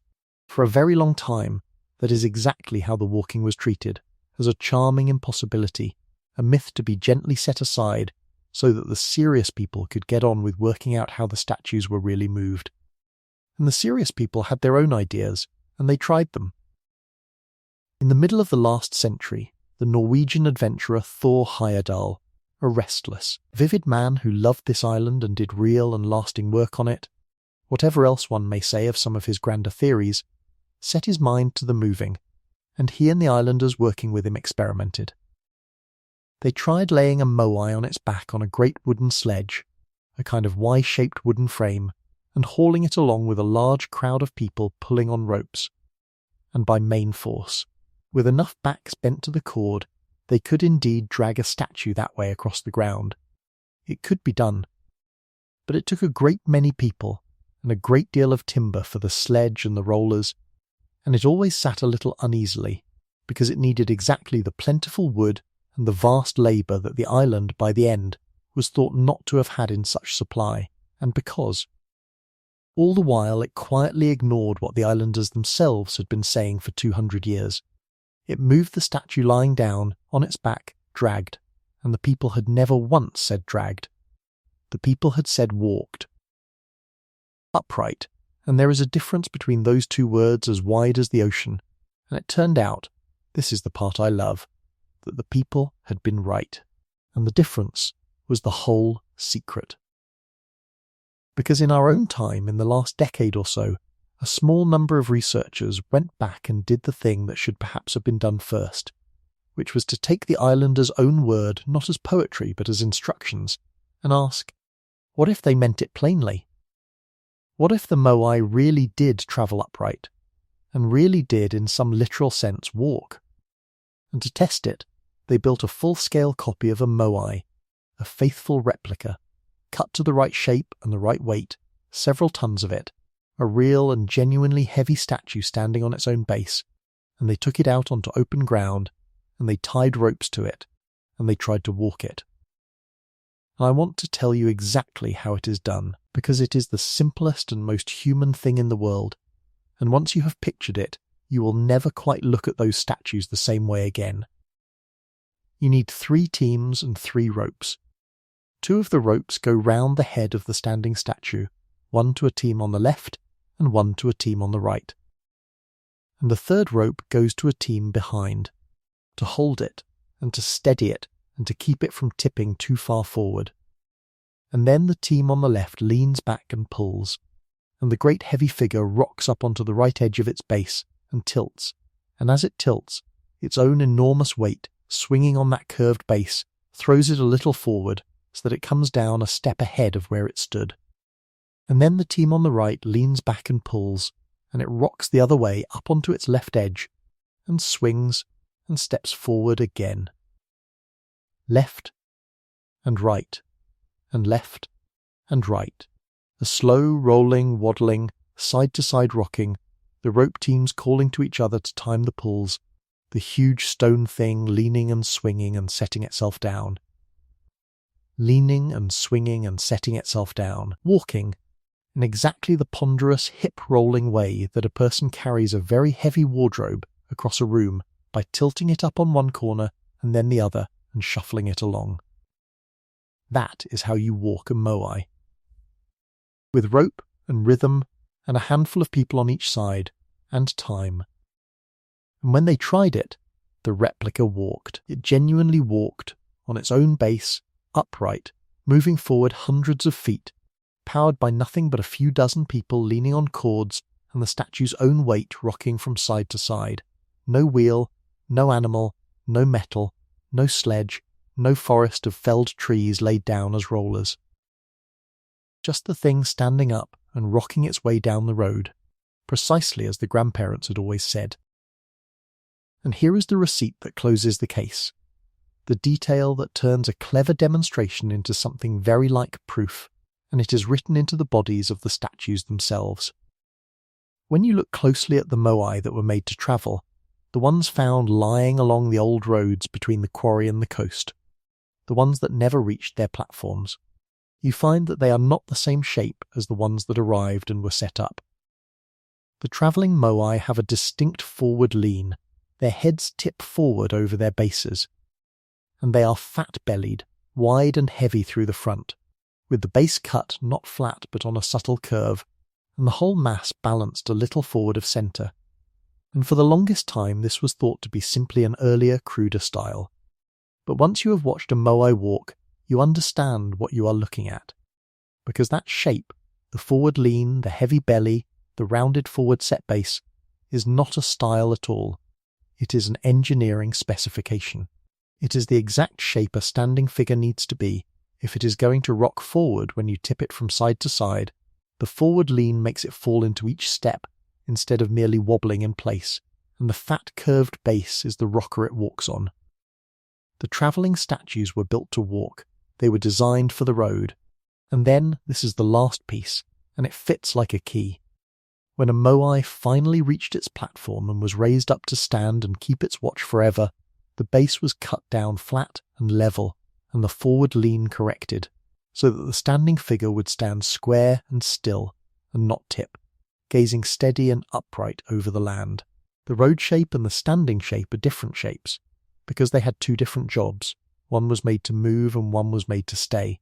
The islanders were not remembering a myth.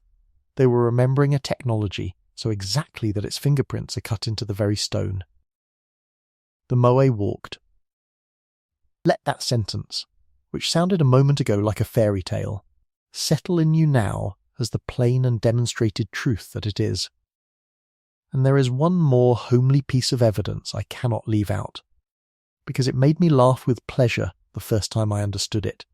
The good kind of laugh. The kind that comes when a mystery turns out to have been telling you the answer all along. Along those old transport roads, as I said, lie the Moai that never made it, the ones that fell during the journey and were left where they lay. And when you look at how they fell, a pattern shows itself. On the stretches of road that run downhill, the fallen statues mostly lie on their backs, face up. And on the stretches that run uphill, they mostly lie on their faces, face down. And this used to be one more little riddle. But if you are walking a top-heavy forward-leaning figure by rocking it from side to side, it is exactly what you would expect. Going downhill, a stumble tips it over backward. Going uphill, a stumble pitches it forward onto its face. The very way the failures fell is the signature of walking. Even the statues that failed to arrive are still, quietly, telling us how they moved. The receipts, you see, are everywhere, once you know to read them for what they are, and not for the mystery we brought with us. So the miles are crossed. The giant has walked, rocking and swinging on its cords, out from the belly of the volcano and across the broken ground to the shore, to the long stone platform, the Ahu, where it is meant to spend the rest of time. And there remains only the last act, which is to stand it up, to raise the fallen or the tilted figure from lying, or from leaning, up to its full upright height on top of the platform, its face turned inland, ready to begin its watch. And this too we know, because this too has been done in front of us, and was in fact one of the very first pieces of this whole puzzle to be solved by demonstration rather than argument. When Heyerdahl was on the island in the 1950s, he asked the islanders whether any of them still knew how the ancestors had raised the Moai onto the platforms, and an old islander said that he did, that the knowledge had been kept, and that for the right price and with enough hands he would show him. And he did. And the method was so simple and so achingly patient that watching it must have felt like watching the centuries fold back. They did not lift the statue. No one lifts 80 tons, no one needs to. Instead they took long, strong wooden poles for levers, and they worked the very tip of a lever just under the edge of the fallen giant, and several men bore down on the far end, and the great mass rose, not by feet, not by inches, but by the barest sliver, just enough to slip a small stone into the gap that opened underneath. And then they let it back down onto that stone, and moved the lever, and levered up the other side a sliver, and slipped a stone under there. And again, and again, a stone, and a stone, and a stone. And slowly, over days, the old man's team took something like a couple of weeks at it. The little stones became a low pile, and the pile became a mound, and the Moai, resting always on the growing heap beneath it, was raised higher and higher off the ground, tilting gradually up toward the vertical, until at last it stood balanced at the very lip of the platform, leaning back against the stacked stones and the packed earth of a ramp, and one last careful heave brought it upright and square onto its base, and the stones and the ramp were taken away from around its feet, and the giant stood, levers and stones and a ramp and time. That is all. No machine, no crane, no visitor, no lost art, only the oldest tools there are, wielded with a patience we can barely imagine and would do well to learn from, adding one stone at a time until a mountain of a thing stands up. And so I want to do the quiet arithmetic with you now, gently, the way you would add up a small and comforting sum in your head at the end of a long day, because the whole terrifying objection, when you lay its pieces out and simply count them, comes softly and completely apart. carving, a soft stone and hard hand picks, and a whole giant cut lying on its back from the living rock. The keel left for last. That is not impossible. It is only patient. Moving. A figure built on purpose to a walking shape rocked upright down the road by 3 small teams on ropes, mile by mile, its own weight doing half the work. That is not impossible. It is only patient. Raising, a lever, and a stone slipped into the gap. And another stone, and another, and a ramp of earth over days and days until the thing stands. That is not impossible either. It is only, once again, patient. Everywhere the story wanted to put a miracle, or a machine or a stranger from the stars, we have found instead the same modest, unglamorous, unkillable thing, human hands and cord and stone, and rhythm and time. Above all, time. The willingness of a whole people to spend the long, slow currency of their days on something that mattered to them more than speed ever could. There is no flight in it anywhere. There is no lost race hiding in the gap between the quarry and the coast. Because when you look closely at the gap, there is no gap. The road is right there, worn into the ground, with the fallen walkers still lying along it, face up on the down slopes and face down on the climbs. The Moai were not left by anyone. They were carved, and they walked, and they were stood up, by the very people who had sailed there and farmed the stone and buried their grandparents in that ground. And everything about how they did it is not only possible, but shown, done, filmed, repeated, and cut as plainly into the statues' own bellies as a signature into wet clay. Let that be the pillow you rest the hard question on tonight. It was never a question of whether they could. They did, and we know how. And the how is beautiful, and it is theirs. And when you have set that down, and let the last of the doubt drain out of it, there is only one question left standing in the whole quiet story. Not the how any longer, but the why. Why a people would pour 1,000 years of that patience into carving their dead and walking them to the sea. And that, when you are ready, and there is no hurry at all, is where we will go next.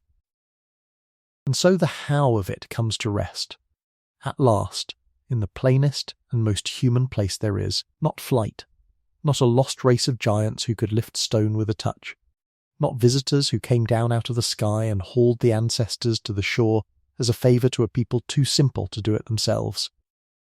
Only hands and cord, and the fat forward-leaning belly of a stone shaped on purpose to walk. Only the patient rocking of 3 small teams on 3 ropes, and the ramp and the lever and the stacked stones that eased each giant up onto its platform at the end of the road. We have watched it happen. We have done the arithmetic together and found no gap in it, no seam, where the impossible has to be smuggled back in. The Moai were carved by people, and moved by people, and raised by people, and there is nothing left over that needs explaining from above. And that ought, by every fair measure, to be the end of the mystery. But it is not the end of the story, because there is a second question waiting behind the first, quieter and far more tender, and it is the one that has kept me up on more nights than the how ever did. It is not how did they do it, it is why. Why would anyone do this at all? Because think now of the true size of what these people undertook, once you set aside the wonder of the method and simply add up the cost. Not 1 statue. Not 10. Nearly 1,000 of them, carved out of the living rock of a single mountainside over the course of centuries, hundreds hauled miles across the island and stood up along the coast, and hundreds more left lying in the quarry in every stage of birth, half freed from the stone, finished but not yet moved, roped and waiting on the slope. 1,000 giants, some of them taller than a house, the greatest of them heavier than a fully loaded aeroplane, each one representing days and weeks and months of a small community's labour, the carving, the feeding of the carvers, the twisting of the cordage, the walking, the raising, the long ceremony of it from first blow to final standing. This was not a thing a people did once, in a fit of inspiration, and then set down. This was a thing they did and did again, for something on the order of 500 years, generation handing the chisel to generation, until the mountain itself was hollowed out and the whole coast of the island stood ringed with the faces of stone. And the question that any honest person must finally ask, lying here in the dark with all the house safely answered, is the simplest question a child would ask, and the hardest one we have. Why on earth would they pour so much of their short and difficult lives into this? What were the Moai for? And here, before we go a single step further, I have to keep my promise to you, the second clause of the contract we shook hands on at the very beginning of the night, the one I said you could lean your full weight on. Because we are crossing now, out of the country where the receipts are firm, and into the country where they thin. Everything we have said so far, the quarry, the walking, the ropes, the raising, we could show you. It leaves marks, it can be tried in a field and filmed, the stone remembers. But the why lives inside the minds of people who have been gone for a very long time, and who left us, in the end, no letter to read. There are the carved boards, the rongorongo, covered in their rows of tiny figures, and we will speak of them again before the night is out, but I will tell you now, plainly, so it can sit quietly in you. No one alive can read them. The script was never deciphered. The thread was cut before we learnt the knot. So when I tell you why I believe the Moai were made, I am not reading it off a tablet. I am doing something more careful and more humble than that, and I want you to see me doing it, so that you can trust it exactly as far as it deserves to be trusted, and not 1 inch further. I am listening to what the island's own people said about the stones, in their own words, in the times when there were still elders who remembered, and I am setting that beside what we know of the whole great family of Polynesian peoples spread across 10,000 miles of ocean, of whom the Rapa Nui are one, and I am reading the stones themselves, the way they stand and where they look and how they were finished. Oral tradition, comparison, and the plain evidence of the carving. That is what I have. It is a great deal, enough I think to see the shape of the answer clearly. But it is inference, not transcript.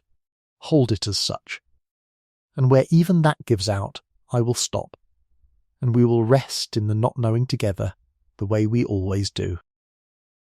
So let us first, gently and without unkindness, set aside the answers that were never really answers at all. The first is the one we have been laying down all night, and it comes back here in a new dress, because when a person cannot imagine why a thing was done, the oldest temptation of all is to say it was done for someone else, someone from elsewhere, someone bigger. The Moai, this answer says, are too many and too strange to have any human purpose. They must be beacons, or markers, or messages, set up for the visitors who taught the islanders to carve, a signal flung up at the sky. And you can feel already, I think, how tired that answer is, how it simply repeats the same mistake we have been unmaking hour after hour, the quiet erasing of the people, the handing of their meaning to a stranger, because we could not be bothered to imagine their hearts. We will let it go. It explains nothing, and it needs the very thing we have already shown to be unnecessary. Set it down softly. It has done enough work in the world. But there is a second sensational answer, and it is subtler, and it wears the costume of sober scholarship, and so I want to hold it up to the light with a little more care before we let it go too, because it is the one you are likelier to have half swallowed without noticing. It is the whisper that the Moai were, in the end, a kind of madness, that the islanders fell into a mania, a runaway compulsion, a fever of statue building with no real meaning behind it, that they carved, and carved not for any reason a sane people would recognise, but because they simply could not stop. A whole society caught in a pointless arms race of stone that swelled beyond all sense and helped to ruin them. You will meet the ruined part of that story on another night, and we will take it apart carefully then, because it is mostly wrong. But I want to answer the meaning part now, because it matters here. It is not true that the building had no meaning. It is very nearly the opposite of true. The trouble is only that the meaning was not written for us, so to a stranger's eye, the whole enormous effort can look like a mania. The way any deep devotion, any cathedral, any pilgrimage, anything that people give their lives to for reasons of the spirit, can look like madness to someone standing outside it who has never been told what it is for. The Moai were not a fever, they were a faith. And the difference between those two words is the whole of what remains for us to say tonight. So let me build now as carefully and as gently as I can the reading that I believe is the true one. Not the only thing anyone has ever said, but the strongest. The one that the oral tradition and the wider Polynesian world and the stones themselves all lean toward together, until they very nearly touch. And it begins with a single word, a word these people carried with them across the whole Pacific in their canoes, a word that lies at the very heart of how Polynesians understood the world. The word is mana. Mana is not easy to translate, and I will not pretend it maps neatly onto anything in our own tongue, but you can feel your way toward it. It is spiritual power, presence, potency, a kind of sacred force that flows through people and places and things, that great chiefs and priests and above all ancestors possess in abundance, and that can be gathered, and held and passed on, and can bless the living with fertility and abundance and protection, with good harvests and full nets and healthy children. Mana is the current that runs beneath the visible world, and the whole business of religion, for these people, was in large part the business of staying in right relation to it, of honouring the sources of mana so that it would go on flowing toward you, and your family, and your fields. And the greatest and nearest source of mana, in this understanding, was the dead. Not strangers' dead, your own. The ancestors, the chiefs and founders and forefathers of your own line, who did not simply vanish when they died, but passed over into a state of greater power, and who could, if they were honoured and remembered and kept close, turn that power back toward their descendants like the sun turned back off a wall, warming the very people who kept faith with them. And now, holding that in your mind, look again at a Moai and see it, perhaps for the first time, as the people who made it saw it. It is not a monument, in the cold way we use that word, a lump of stone raised to commemorate someone safely gone. It is very much more alive than that.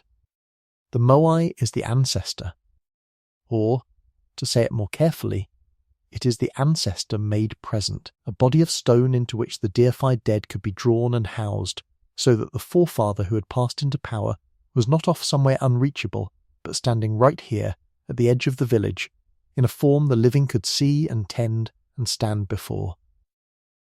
The Rapa Nui had a phrase for the finished statues, gathered from the elders in later times, and it is one of the most beautiful things I know, and I want to set it down slowly so it can do its work on you. They called them Aringa Ora, the living faces of the ancestors, not images of the dead, living faces. That is not the language of a people making decorations or messages or beacons for the sky. That is the language of a people making, out of the stone of a mountain, the very presence of their own beloved and powerful dead, and setting that presence up where it could watch over them.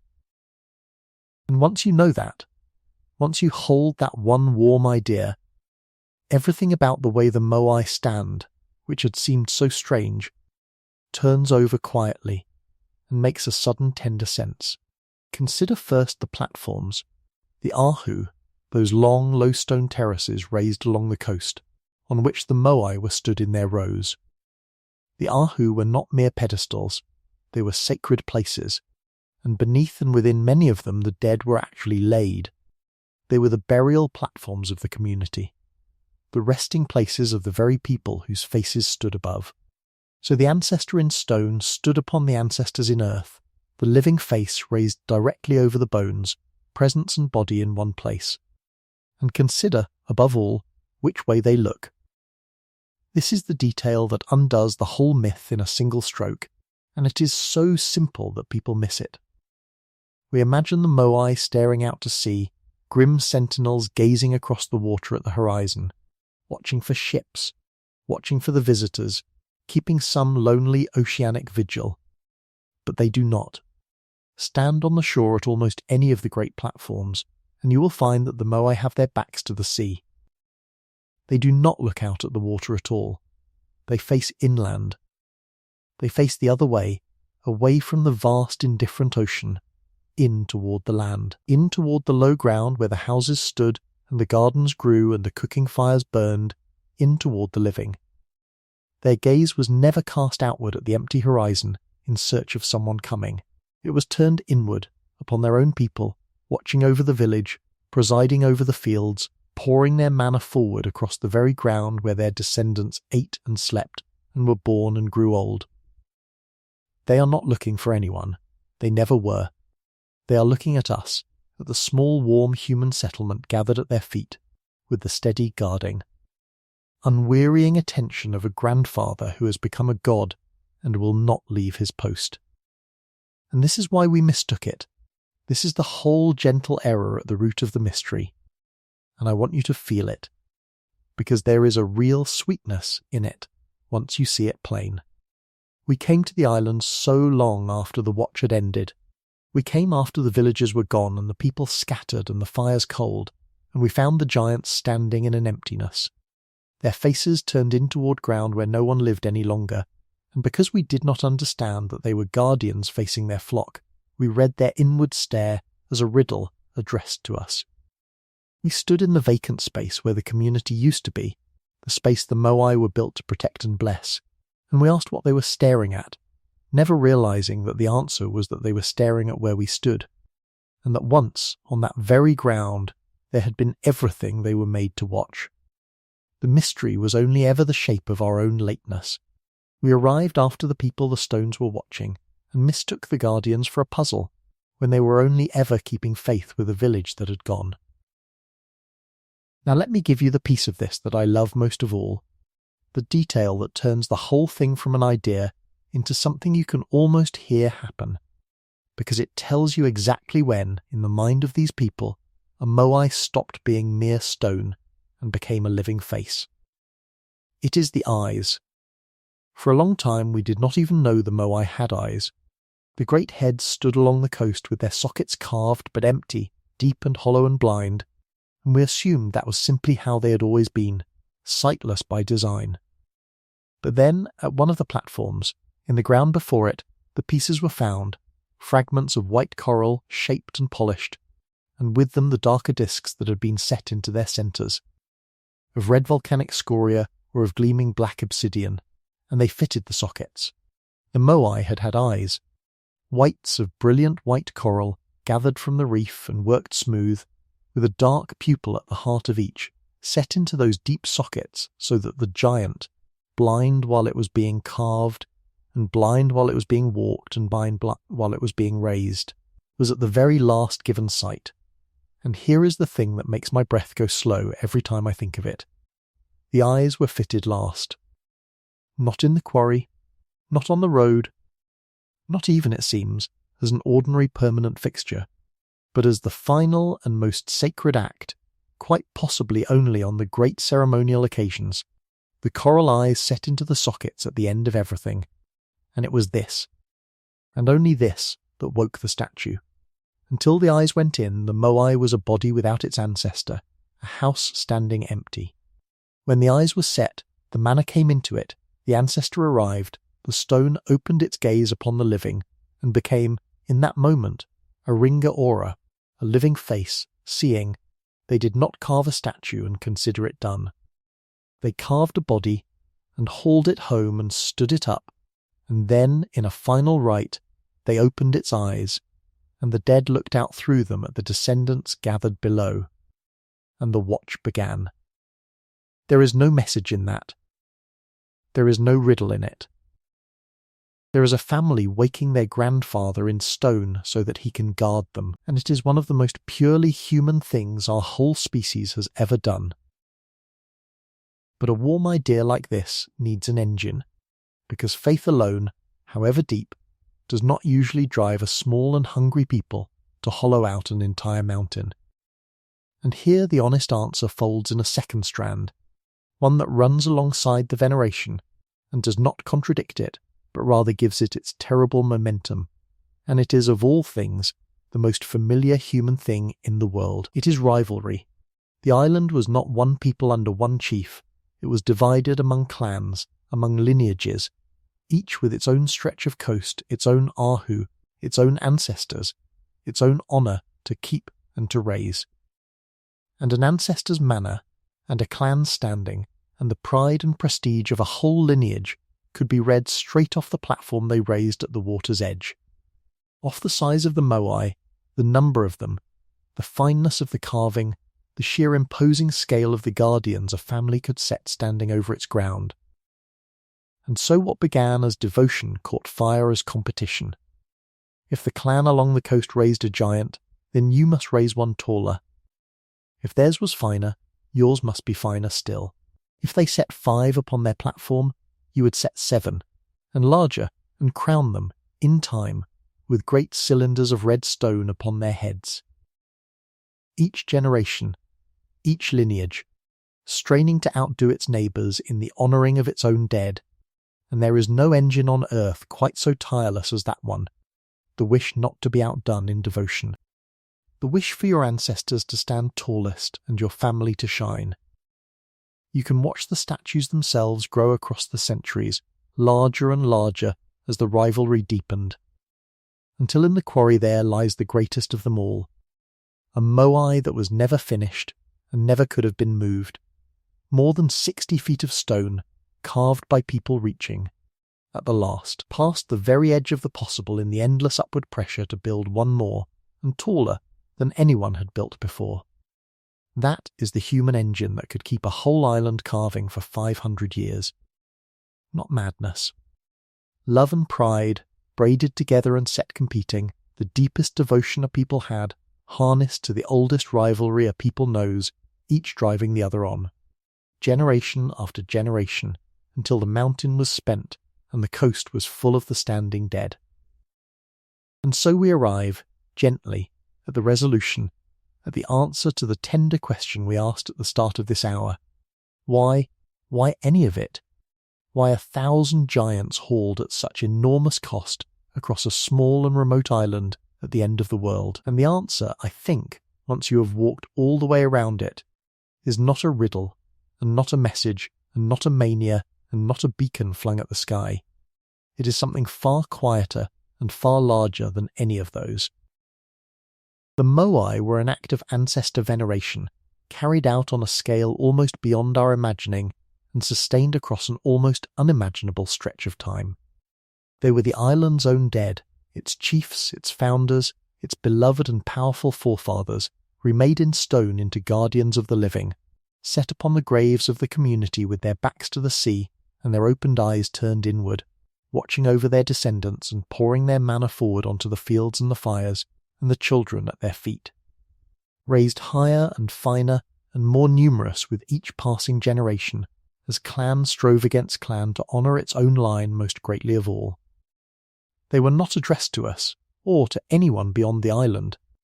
They were addressed to the people who made them, and to the dead those people loved, and to the unbroken bond between the two. The whole enormous effort of it a way of keeping the ancestors present, and the family blessed, and the identity of a lineage standing tall and visible along its own shore. It was, in the end, a vast and generations-long conversation between the living and their own dead, carved in the only permanent thing the island had, which was its stone. And I have to stop, right here, exactly at the edge I promised you I would stop at, because everything I have just told you, warm and coherent and moving as I believe it to be, is a reading, and not a reading off a page. I have built it from the elders' words, gathered late and in fragments after the world of the island had already been shattered. I have built it from the great shared inheritance of Polynesia, from the way peoples across the whole ocean, kin to the Rapa Nui, honoured their ancestors and understood their manner. I have built it from the mute testimony of the stones themselves, the inward gaze, the graves beneath, the eyes fitted last. And all of that, laid together, points so steadily in one direction that I am as confident of the shape of it as I am of almost anything we have said tonight, that the innermost chamber of it, the exact prayers that were spoken as the coral was set into the sockets, the true names of the ancestors who woke behind those eyes, the precise theology a Rapa Nui priest held in his heart on the day a giant first looked out upon the living, that we do not have, and, unless the day ever comes when someone reads the Rongorongo boards, we very likely never will. The people who could have simply told us are gone, and they went before we thought to ask, and the script that might have held their answer stays shut. So I will not hand you a false certainty about the last and deepest of it.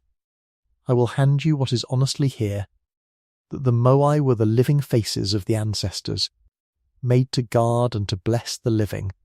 That much we can see, and lean on, and rest against. And past that, at the very centre, there is a silence, and it is not an empty silence, and not a frightening one. It is only the quiet that gathers wherever people have loved their dead in a language we came too late to learn. We will sit in that quiet a moment, you and I, and not try to fill it. And then, when you are ready, we will turn to the story of what became of the island, and of the great myth of its ruin, and we will find, there too, that the truth is kinder and cooler than the tale. But not yet. For now, only this: they were not looking at nothing. They were looking at the ones they loved. Rest there. And so we have our answer to the tenderest question of the night, or as much of an answer as honest people are allowed to have, that the great stone faces were not a riddle set for us, and not a warning, and not the work of anyone who came down out of the sky, but the deified dead of a living people, carved and hauled, and stood upon their platforms with their backs to the sea and their patient faces turned inland, to watch over the ones who made them. And we have kept our honesty about how much of that is inference. Read out of oral memory and out of the long-shared grammar of Polynesian belief, rather than lifted whole off a page anyone can still read. That is a good place to have arrived. But there is one more painting we have to take down before the night is over, and I have been saving it for now, quite deliberately, because it is the hardest of them all to set aside, harder than the lost race, harder than the visitors from the stars, and it is hardest precisely because it does not arrive dressed as a fairy tale. It arrives dressed as a lesson. It arrives wearing the sober grey coat of science and sorrow, and it asks not to be believed, but to be learned from. And that is a very difficult thing to lay a gentle hand upon and turn face down in the grass. But turn it we must, because the receipts, when you gather them up, do not say what the lesson says. So let us do it slowly, and with no unkindness, the way we have done everything tonight. Here is the painting. You have almost certainly met it, because for a long while now it has been the fashionable answer, the grown-up answer, the one that replaced the spaceman in the minds of serious people. It goes like this. The islanders, it says, fell into a kind of madness, a competition without breaks, clan against clan, each straining to raise a bigger and a finer and a taller ancestor than its neighbour, and to move those growing giants across the island they needed timber, endless timber, trunks to roll them on and trunks to lever them upright, and so they cut, and cut, and cut, until they had felled the very last tree on the whole of their world. And with the forest gone, the story runs, the soil blew away and the springs failed, and the canoes could no longer be built to reach the deep water fish, and a green and thriving island became the bare brown rock we see today, and the starving people turned on one another, and there was war, and there was even, the darker tellings whisper, cannibalism, and the whole proud statue-building society ate itself alive and crashed down into ruin, a self-inflicted apocalypse, a people who consumed their own paradise for the sake of stone idols and were left to die in the wreckage. And then, the painting concludes, holding up one finger, is that not exactly us? Is Rapa Nui not a little model of the whole earth, an isolated island in a great emptiness? Its people multiplying and consuming and cutting down the last of everything for the sake of vanity, blind to the cliff edge until they had already gone over it. It is a powerful painting. I want to honour how powerful it is. It has a moral. and we are hungry for morals. It flatters us in a strange backhanded way by making these ancient people into a mirror and a warning for our own anxious age. And it is cinematic, the last tree falling, the silence after, in just the way the spaceships were cinematic. But a story can be moving and useful and shaped like a warning we badly want to heed and still simply not be what happened. And when you go and look at the ground, at the pollen and the gnawed nuts and the count of the people, the ecocide painting begins, very quietly, to come apart in your hands. Begin with the forest, because there truly was one, and this part is real and I will not soften it. When the first Polynesians stepped ashore on Rapa Nui, the island was not the wind-scoured grassland you would fly into today. It was wooded, covered, above all, with a great palm, a giant of a palm, cousin to the wine palm of Chile, its trunks tall and straight, standing in forests across the slopes. The evidence for this is not a guess and not a legend, it is written in the mud. Down in the crater lakes and the coastal swamps, layer upon patient layer of sediment has been laid down over the centuries, and trapped in each layer is the pollen that fell in that year, and cores drilled down through that mud read like the rings of a tree. Palm pollen thick and steady near the bottom, in the early centuries, and then, as you rise through the layers toward our own time, the palm pollen thinning, and finally all but vanishing, replaced by the pollen of grasses. So the forest was real, and its loss was real, and by a few centuries before the Europeans came, it was essentially gone. That much the ecocide painting has exactly right. What it has wrong is the villain. Because when the archaeologists went looking not just for the pollen of the palm, but for its seeds, for the hard round nuts the palm let fall, they found them, preserved in caves and in the dry ground, in great numbers. And nearly every single one of those nuts bears the same small, patient, damning mark, the gnaw of teeth, not human tools. Teeth, the teeth of a rat. For the people did not come to the island alone. In the bottom of the voyaging canoes, whether as a stowaway or as a carried food source, or as a little of both, there came the Kior, the Polynesian rat, the small quiet traveller that went nearly everywhere the Polynesians went across that whole ocean. And it stepped ashore onto an island that had never known a land mammal of any kind, an island with no cats, no snakes, no hawks, nothing that had ever hunted a rat in all the ages the forest had stood there, and it found, waiting for it, an endless larder of soft palm seeds lying on the forest floor. And a rat in a place with unlimited food and no predator does the one thing a rat is built to do. It multiplies. The arithmetic of it is genuinely staggering when you sit with it. From a founding handful, in the right conditions, the rats could have swelled into the millions within a few generations, a soft grey tide moving through the undergrowth. And every one of those millions was eating seeds. Not the grown trees, the seeds.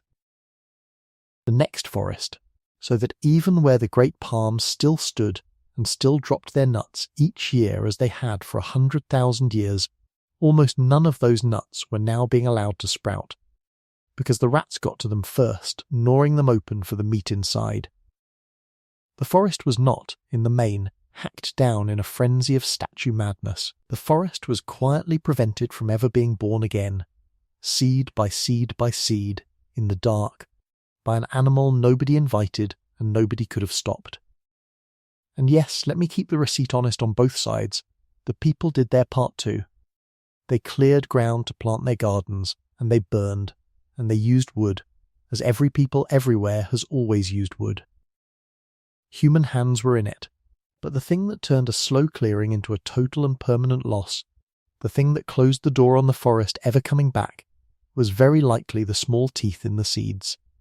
And that is a sadder and a stranger, and a far less flattering story than the one about a proud people cutting down their last tree in a fever of vanity, because there is no lesson in it for us to feel superior about, no simple sin to shake our heads over. There is only a people, and a rat they carried by accident, and a forest that quietly failed to renew over generations too long for any one person living through them to have ever seen the whole shape of what was happening. Let that one settle. It is closer to how the world actually breaks than the tidy parable is. And now the second thing the painting gets wrong, and this is the larger one. The painting needs a collapse, a crash, a die-off, a sudden violent falling off the cliff, before the Europeans ever arrived, so that the story can be about the islanders destroying themselves. And when you go looking in the ground for that crash, for the great pre-contact catastrophe, the honest truth is that it is very hard to find.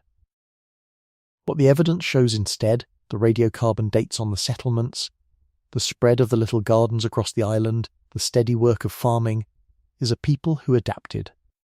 When the forest thinned, they did not simply lie down and starve. They got cleverer about the ground, the way people in hard places always do. They took the loose volcanic stones that lay everywhere, and they broke them and spread them in sheets across their fields. Lithic mulch, the scholars call it, a mulch of stone, and this stone blanket did a whole quiet chorus of useful things at once. It sheltered the young plants from the drying wind, it caught the night dew and held the moisture in the soil beneath instead of letting the sun steal it, and as the broken rock slowly weathered it, fed minerals back into the dirt. They built manavai, little round walls of stacked stone, low circular gardens like open-topped wells, and grew their crops down inside them out of the wind's reach, cupped and protected. This is not the furniture of a doomed and panicking people. This is the furniture of a people solving their problem, patiently, generation after generation, and going on feeding themselves, and the best readings of the population say they were still numerous, still spread across the whole island, still farming steadily, right up to the day the first European ship came over the horizon. They had lost their forest, yes, but losing a forest is not the same as losing yourself. They had adapted to a harder island, and they were enduring on it, and had been enduring on it for a very long time, and there is simply not a mountain of evidence for the war and the famine and the eating of one another that the cautionary tale requires. They endured. Hold that word against the word collapse, and feel how different they are, and how much gentler and how much truer the first one turns out to be.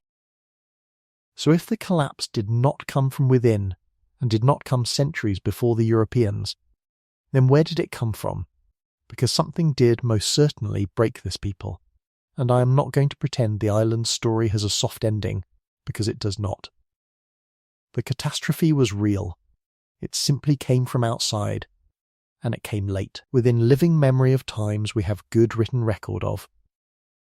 When Roger Wien's Dutchman came ashore on that Easter Sunday, and even when Cook came decades after him, they met a living island, a people, thousands of them, and statues, some still standing on their platforms. The wound came in the century that followed, and it came in the worst way a wound can come, which is from over the sea, from strangers.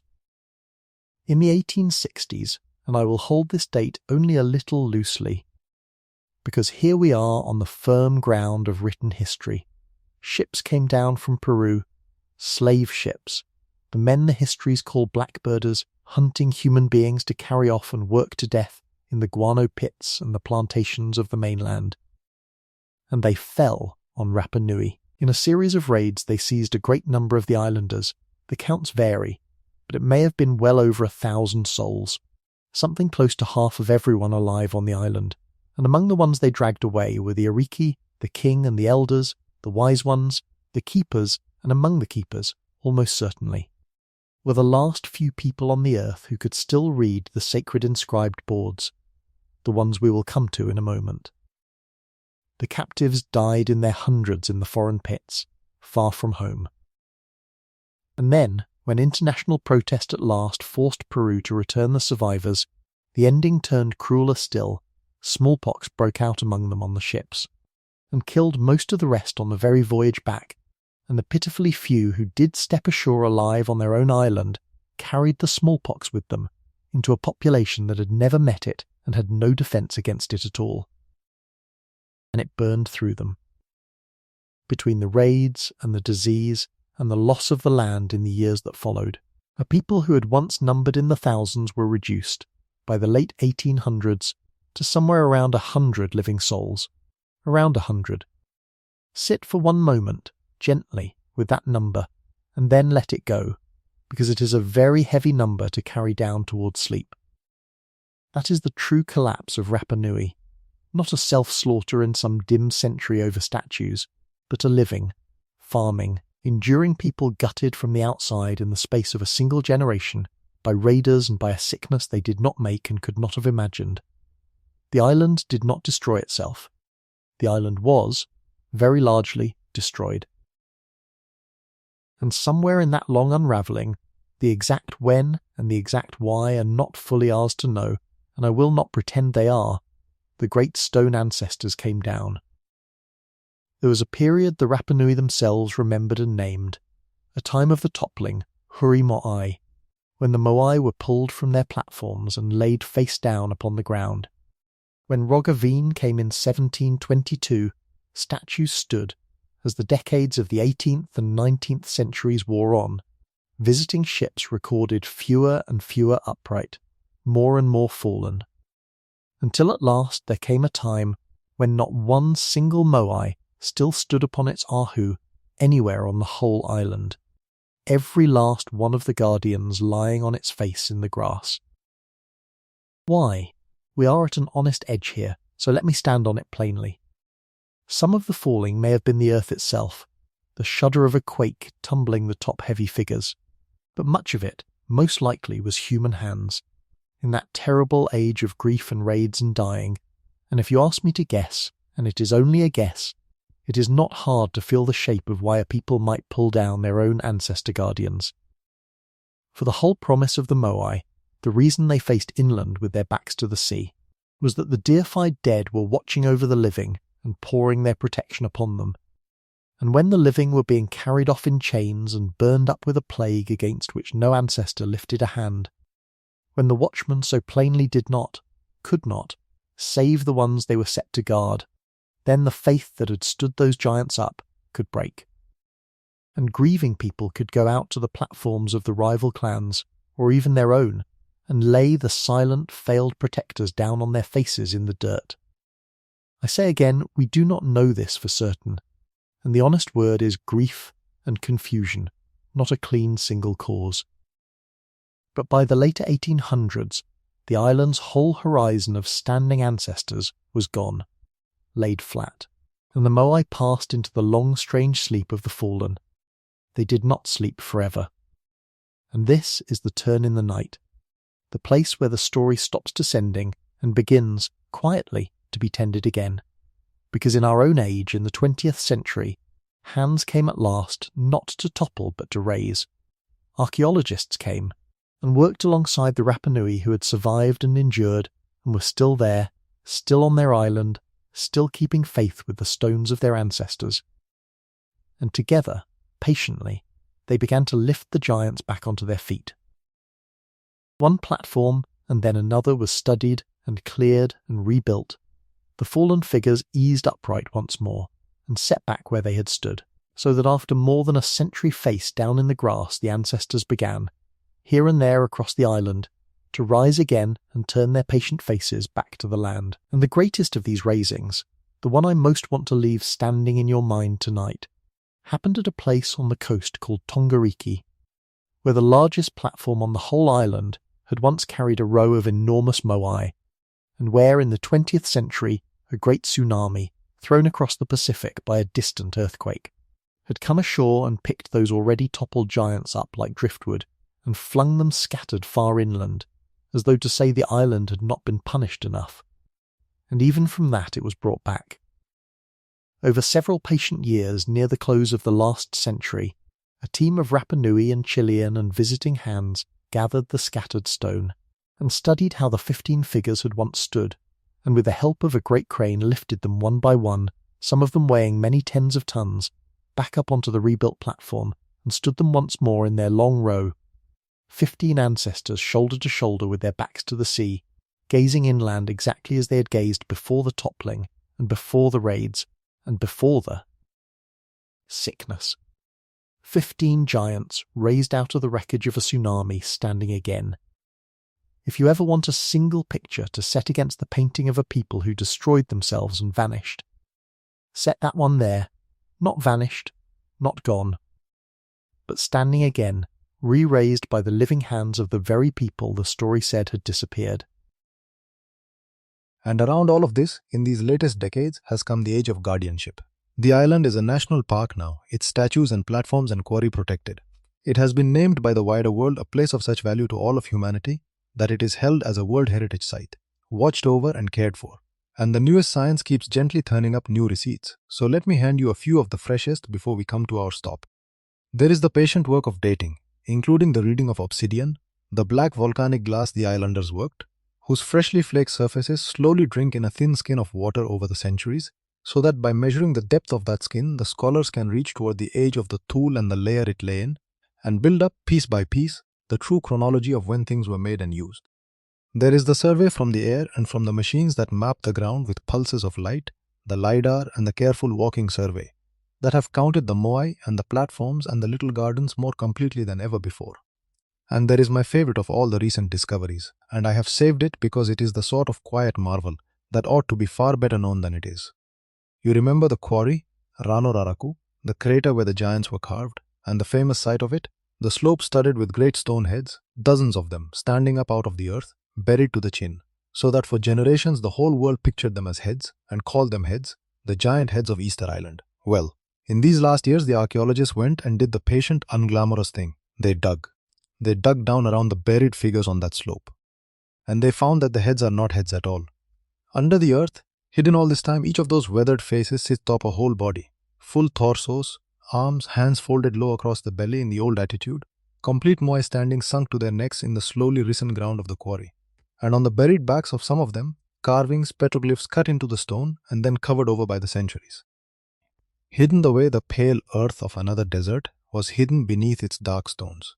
The heads were never heads. They were always whole. We had simply once again been seeing only the part that showed and mistaking it for the whole of the thing, which is, when you think about it, very nearly the lesson of this entire night. And now the stop. Because I promised you at the very beginning that wherever the receipts gave out, I would tell you so plainly and not paper over the gap with a confident voice, and we have reached the truest edge of the whole story, and it is a quiet and a sorrowful one, and I will not dress it up. Those inscribed boards I mentioned, the ones whose readers were among the taken, are real, and a handful of them survive to this day, kept safe in museums here and there about the world, boards of wood covered, edge to edge, in row upon row of tiny, intricate carved signs, little birds and figures and shapes marching in lines across the grain.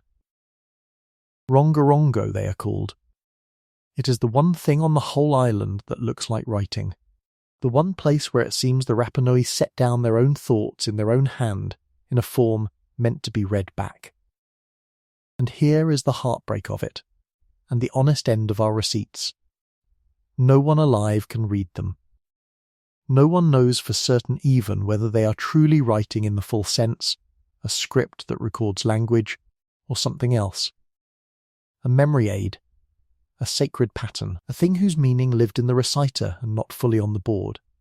The knowledge of how to read them was carried in the minds of a small number of trained people, and those people were very largely the ones the slave ships took, and the smallpox killed, in that gutting of the 1860s.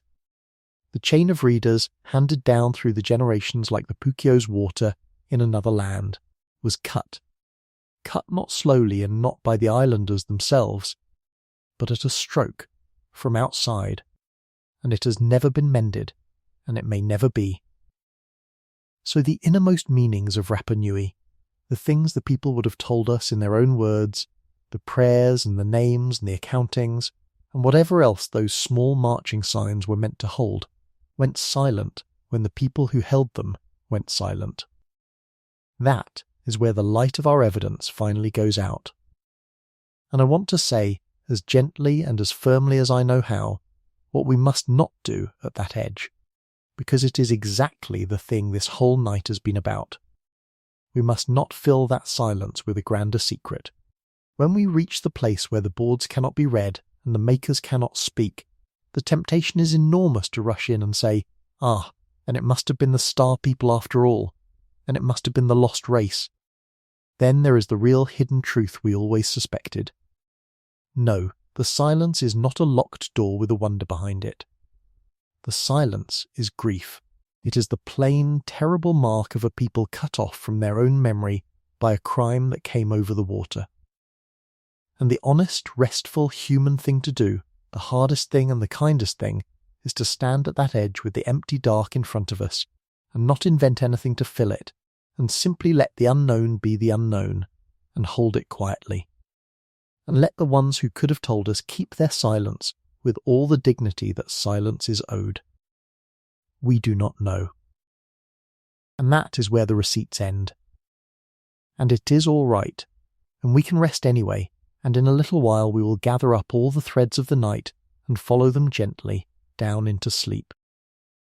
And so we come, you and I, gently and without any hurry at all, to the far edge of the night, to the place where all the threads we have unspooled over these long quiet hours can be gathered up at last and wound back together into a single soft ball, and set down and let be.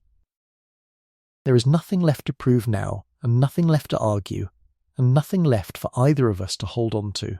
We have walked all the way around the great glittering painting of the lost race and the vanished builders and the beings who came down out of the sky, and we have turned it over in both hands, patiently in the light, and we have looked underneath it with real receipts wherever the receipts existed, and we have stopped, honestly, and stood at the edge of the dark, wherever they ran out.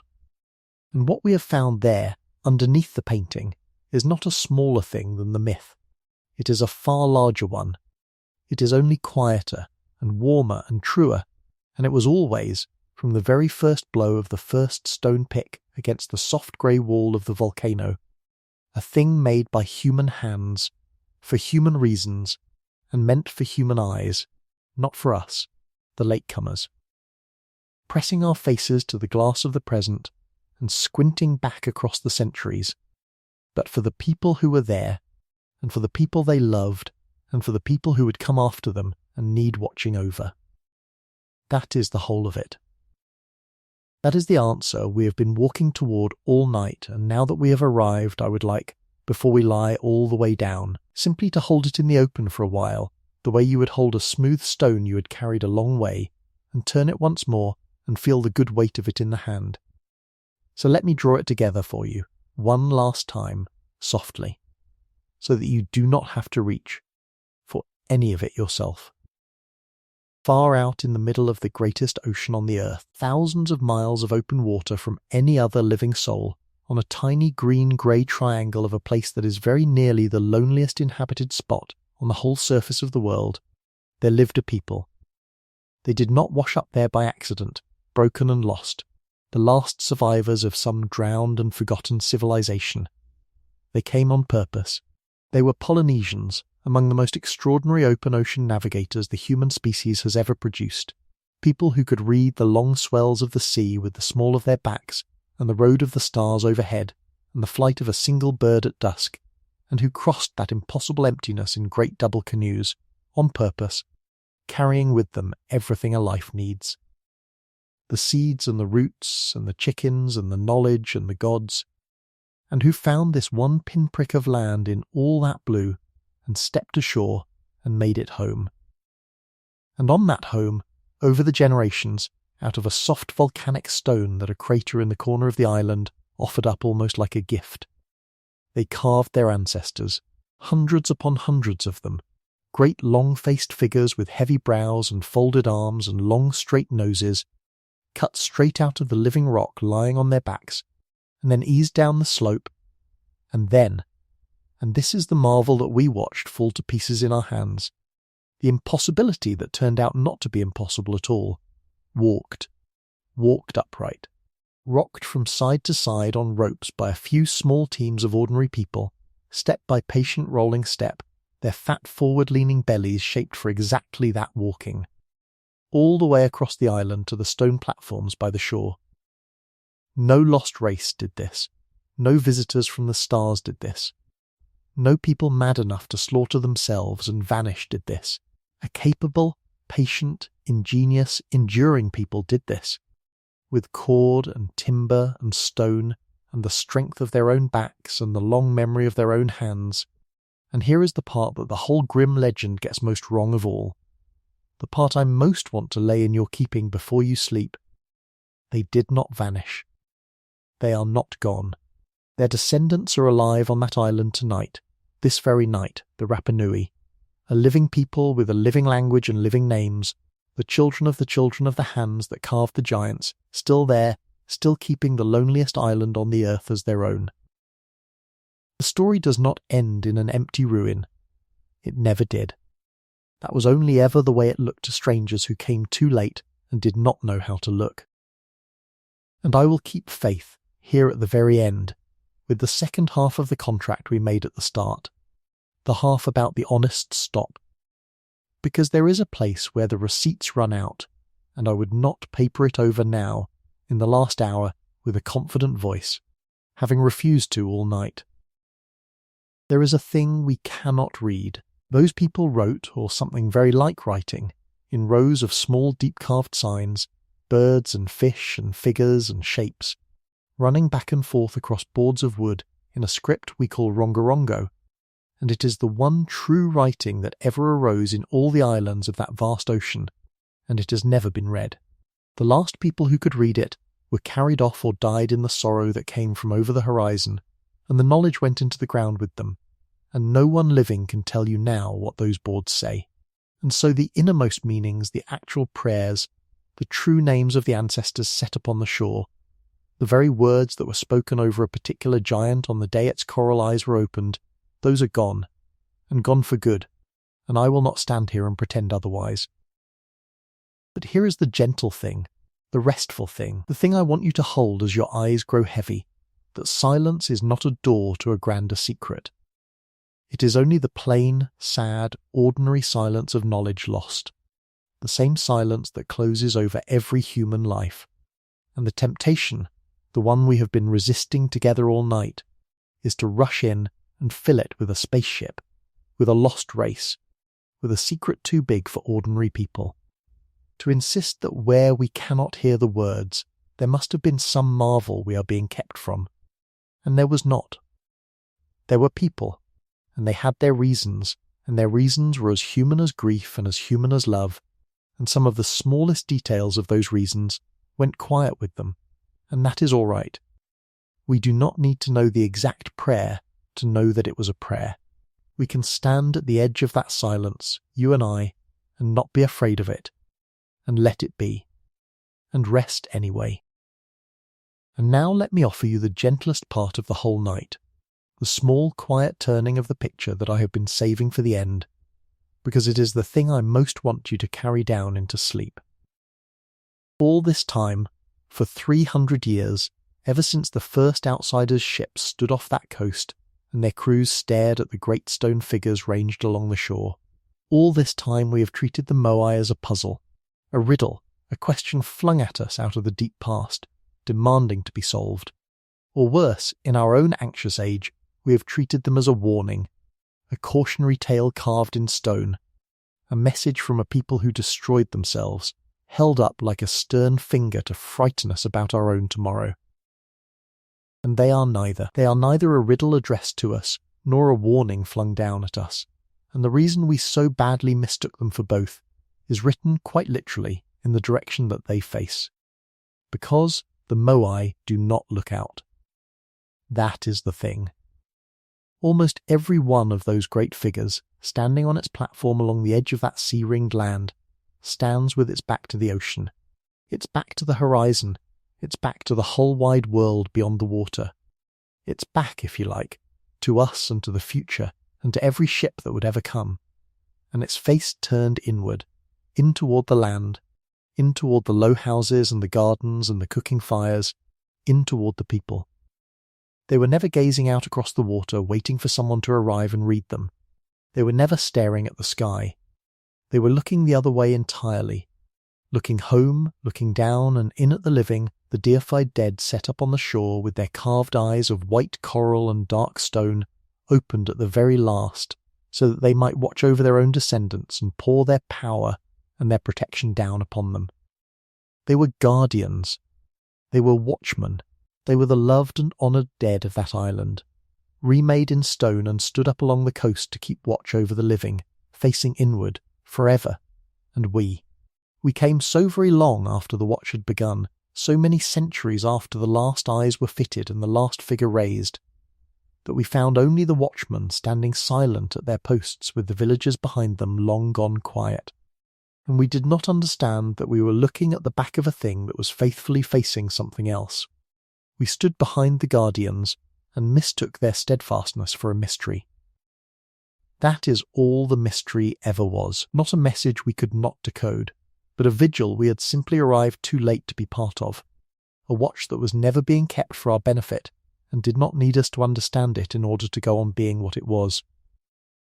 There is such a deep rest in that, I think, if you let it settle all the way down. Because a riddle keeps you awake. A riddle sits in the back of the mind and picks at you and will not let you be, insisting that you solve it, that you be clever enough, that you find the trick.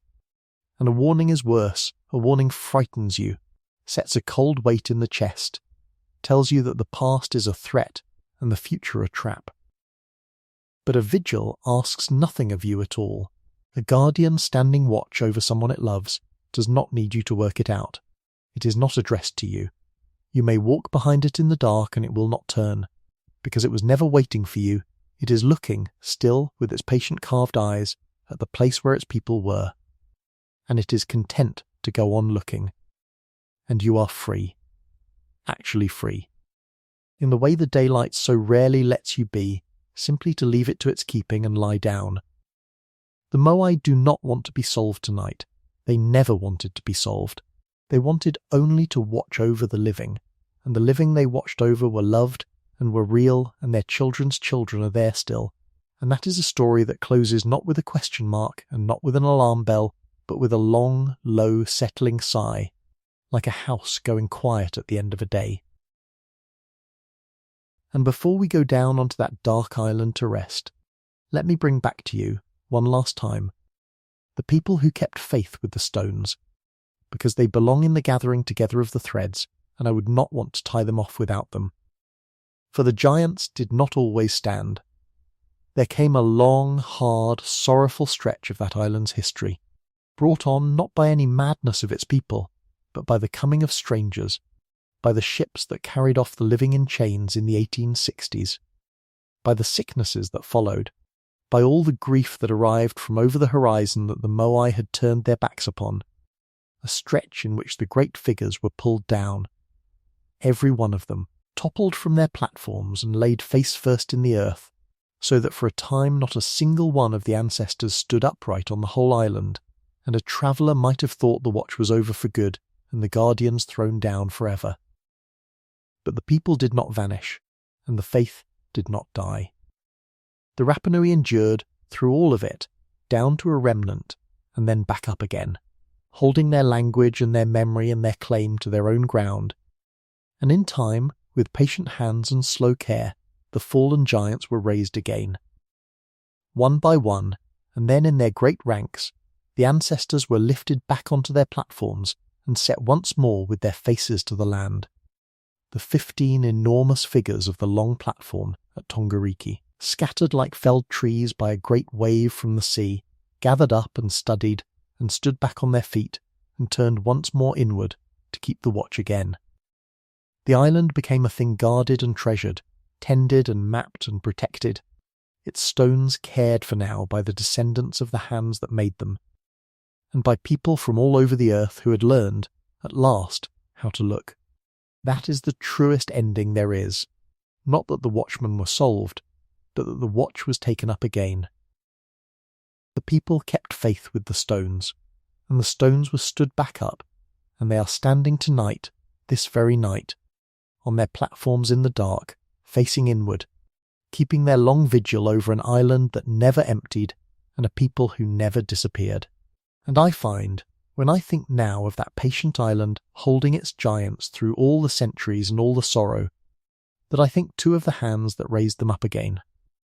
one more still and faithful thing in a vast still ocean, doing with their own strength the small human version of what the deep sea does with its silence, holding, keeping, refusing to let a fragile and precious thing be lost. So let me carry you where I promised, right at the beginning, that we would end, not on the deck of a strange ship staring in bewilderment at a shore full of giants, which is very near where the whole misunderstanding began, but down on the island itself, in the dark, at rest.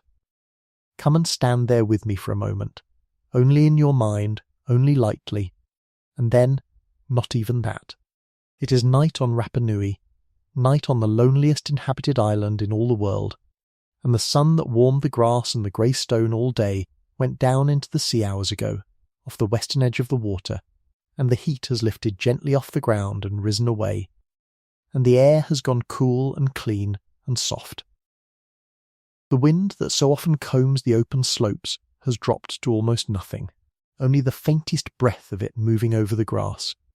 And all around, on every side, close enough to hear if there were anything to hear, there is the sea, the great dark restless circle of the Pacific, thousands of miles of it in every direction, breathing slowly against the base of the cliffs, rising and falling, the oldest and most patient sound there is.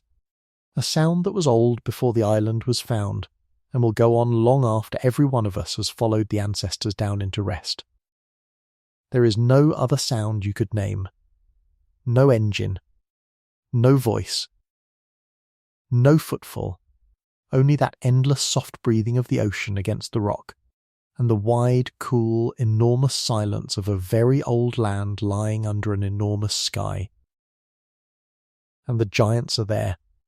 That is the thing to carry down into sleep with you, the very last thing. All along the shore, on their long stone platforms, unseen now in the dark, the ancestors are standing exactly where they were raised, exactly where they have stood through all the years, their great heavy faces turned inward toward the sleeping island, and their broad backs set toward the sea at your shoulder, keeping the watch they have always kept. You could not see them tonight, not really. The moon is only a thin cold curve of white low over the water, and it lays a faint silver track across the swells and touches the tops of the grass and the shoulders of the stone, but it does not truly show you the figures, only suggests them, only lets you feel that they are there, ranged along the dark coast, patient and upright and silent. And above them, above you, above the whole small triangle of the island and the vast black plain of the ocean around it, the southern stars are turning, more stars than you have ever seen or ever will from any lit-up place where people live. The great pouring river of them wheeling slowly across the middle of the sky.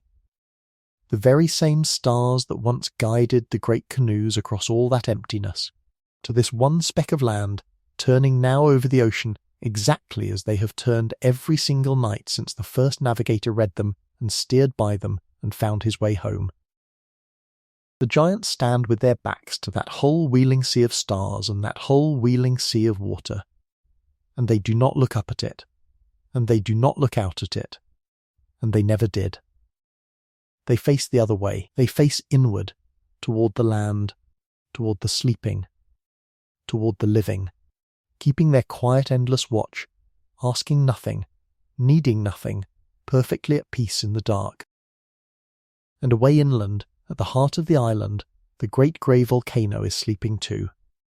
Rano Raraku, the crater quarry, the soft stone womb out of which every one of the giants was cut, it lies quiet in the dark, its slopes studded with the ancestors who never finished the journey, the ones caught partway, standing half buried to their shoulders in the earth of the very slope that made them, their long faces tilted up toward the sky in the way that fooled so many strangers into calling them mere heads, when all the while their whole deep bodies wait beneath the ground, hands and bellies and all. And higher on the slope, still lying on its back in the rock where the last carvers left it, there is the greatest of them all, a giant longer than any that ever stood, cut nearly free of the mountain, and then simply, gently left, the pick set down, the work unfinished, the spine still joined to the living stone from which it was never parted. There is no sorrow in it tonight. It is only sleeping, like everything else on the island, like the sea and the grass and the guardians on the shore and the people in their beds and you in yours. The work was set down, and it was all right to set it down, and the mountain has held its half-made child as tenderly as the desert holds a line, for all the long centuries, and it is holding it still, this very night, under the same turning stars. Let that unfinished giant lie there in the dark of your mind, at peace, its work laid down, needing nothing. And let all of it go now, gently, the whole of the night, the island and the ocean and the great grey volcano, and the walking giants and the patient enduring people and the stars turning over the water. Let it slide away from you soft and slow like the last of the day's warmth leaving the ground, because none of it needs holding any longer, and none of it ever needed you to be certain. And there is such a deep and particular rest in that. The question is answered, and the answer is a kind one, and it is finished, and it will keep. The people made the giants with their own hands, out of love, out of memory, out of the deep human need to keep the ones they had lost close and watching and near, and they raised them along the shore facing home, and then they went on living, as people do, and their children go on living there still under those same stars tonight. That is all it ever was. That is all it ever needed to be. There is no test in the morning. There is nothing you missed. The giants are safe on their platforms in the dark, as they have always been, facing inward, keeping their long faith, and the sea is breathing softly at the foot of the cliffs, and the stars are turning, and you are safe here in the warm, and your part in the night is done. So let your breath go long and slow now, and slower still, and let it fall into its own easy rhythm without you tending it at all. In and out, like the great sea breathing against the rock, coming from nowhere in particular and going nowhere it needs to be. In and out, softer each time. Let the last of the day's holding drain out of your shoulders, all of it, and out of your hands, and out of the small hinge of your jaw. Let it go, and go a little further than that, because there is nearly always a little further. Let the wheeling stars turn over the dark ocean behind your closed eyes, and let the silence of that far patient island be the silence of your own quiet room, the two of them the same silence now, unhurried, asking nothing. The guardians are standing their watch so that you do not have to stand any watch at all. They are facing the land so that you may turn your own face into the pillow and rest. Slip all the way down now, under the surface of the words, the way you have been slipping under for a while already, and do not fight the last of it, because that slipping under is the whole of what we came here for. The giants keep their faith on the shore in the dark, with their backs to the sea and their eyes on the sleeping land, and they need nothing, and they ask nothing, and they will keep. And so may you. Sleep well. Sleep deeply and easily and long. Good night.